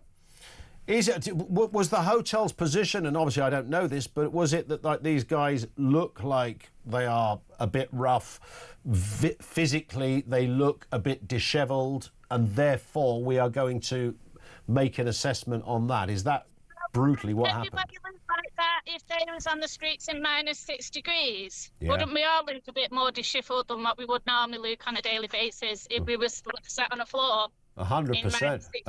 100%. What's interesting is that the staff at the hotel said it was company policy, but that was sort of later refuted by the Holiday Inn. Yeah, it seems like they went against their own policies on this one, just by, like I said, by appearance of what they were. They were greeted at the stairs by security asking what they were doing there, and continued to the reception to then be turned away. And it's interesting because it's not until you see a story like this that you become aware that of all the sort of types of discrimination we often read about and hear about, you don't often think of somebody who is, you know, checking into a hotel. I mean, I've checked into a hotel after a late night because I couldn't get a train home. I'm pretty sure I didn't look that great at that moment. Even worse in the morning, but that's another story. But you don't imagine companies or hotels have a policy on what you look like. It's like accommodation for all. We've sadly, Amanda, we've lost your line, but I think we've got the broad breadth of what Amanda was telling us there. Thank you to her. She's from the charity. A couple of guys show up. The rooms were paid, £51.50 per room, a £50 deposit. A volunteer accompanied the men.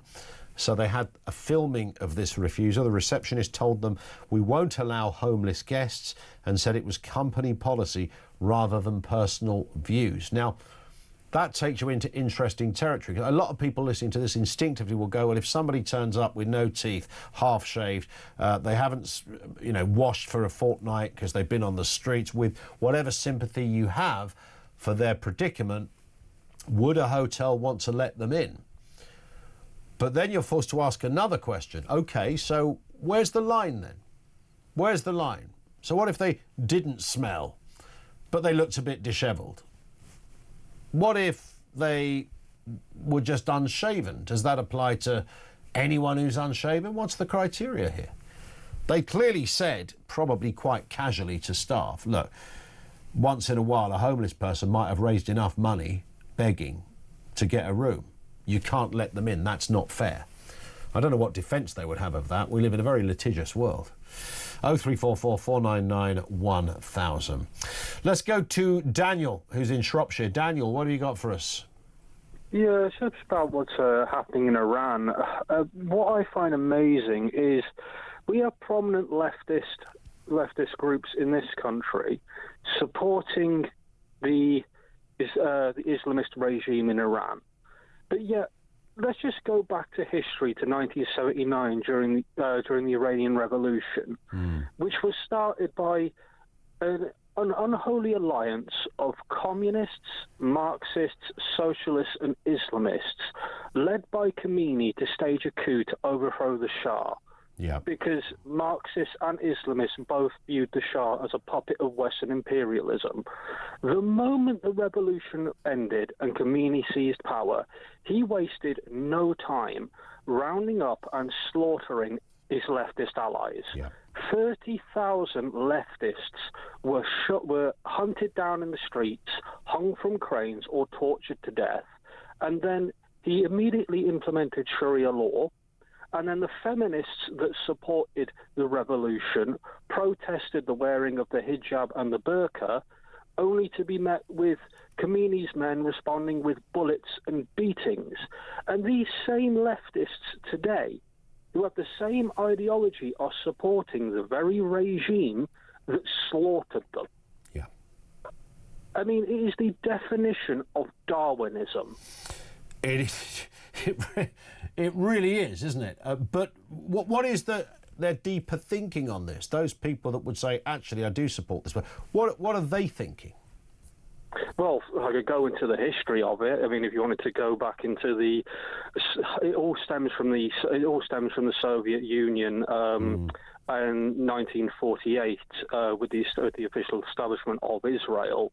The Soviet Union saw Israel as an outpost of Western imperialism, and the Soviet Union actually flooded the Middle East with weapons and ammunition, handed them to the Arabs, to Iranians, to overthrow this, what they viewed as Western imperialism. And in fact, the very first, here's an interesting fact for you. Do you know the very first pro-Palestine protest was actually in the Soviet Union? Is that right? Yeah, it was the whole pro-Palestine movement stems from communism. Yeah, interesting stuff. Listen, Daniel, I've got to step in for no other reason than time. You're right, we could have spoken a lot longer on that one. Thank you to Daniel in Shropshire. UK John has got back in touch. He was the one that sent the original video to us from another angle, which isn't being widely used as some suggestion. Somebody said it was sped up ×4. He says, the video I sent you is clearly not sped up, listening to the audio, unless somebody has gone to the trouble of overdubbing it. Well, there's the world we live in. I have no idea, to be honest. But interesting, you see on there, somebody else commented on the same video and said that the video you're seeing is after the woman's been shot. So that's the car out of control with her foot on the accelerator. I don't know. You do see an officer touch the side of the car, or contact the side of the car, I should say, who remains standing, says Jeff. Who knows? Who the heck knows? Thank you to UK John, nonetheless, for engaging on this one. It's curious, isn't it, that the video of the ICE shooting, Peter. Yeah. Ultimately, your assessment of that video comes down to whether you are a Trump supporter or not a Trump supporter. Pretty much. And ultimately, trying to be objective journalistically is pretty tricky. And in Portland and Oregon, 2 more people wounded overnight with another attack or incident, shall we say. Certainly 2 people injured by ICE agents there. So it's a really, really dividing issue for people, and certainly various people taking what they want out of it, including, I would argue, JD Vance, actually. I think he's already said that officer will have full immunity. I mean, is that the right thing? Maybe people think it is, and that's okay. Yeah, I mean, that might be. But would you not have some kind of case to decide that? It's meant to be a process. Some sort of process? You can't just say the Vice President can't just say, well, he has complete immunity and he can do whatever he wants. Yeah, well, you only say that in places like Russia or China. And there's the problem, and that's the issue. That's why I think there's a lot of grumpy Republicans in the States at the moment, because they're saying, OK, you know, Trump might have done some great things as far as we're concerned, but we do have a system in place. The Republicans are incredibly divided. They're an incredibly divided party. Democrats more so, but Republicans are an incredibly divided party. Yeah, indeed. Absolutely. Drive at 4 o'clock coming up. Peter, what's happening? Well, we're talking about a number of things. Iran on the brink. I know you've been talking about that today, the 15th day of these protests, and also journalists with egregious views allowed on BBC Arabic. BBC Arabic is a place in the BBC. We pay for it partially through the licence fee, and there are loads of people with horrendous views on there who are rejoicing in the death of Israelis and Jews. It is awful. We're talking about the weather as well. We're also talking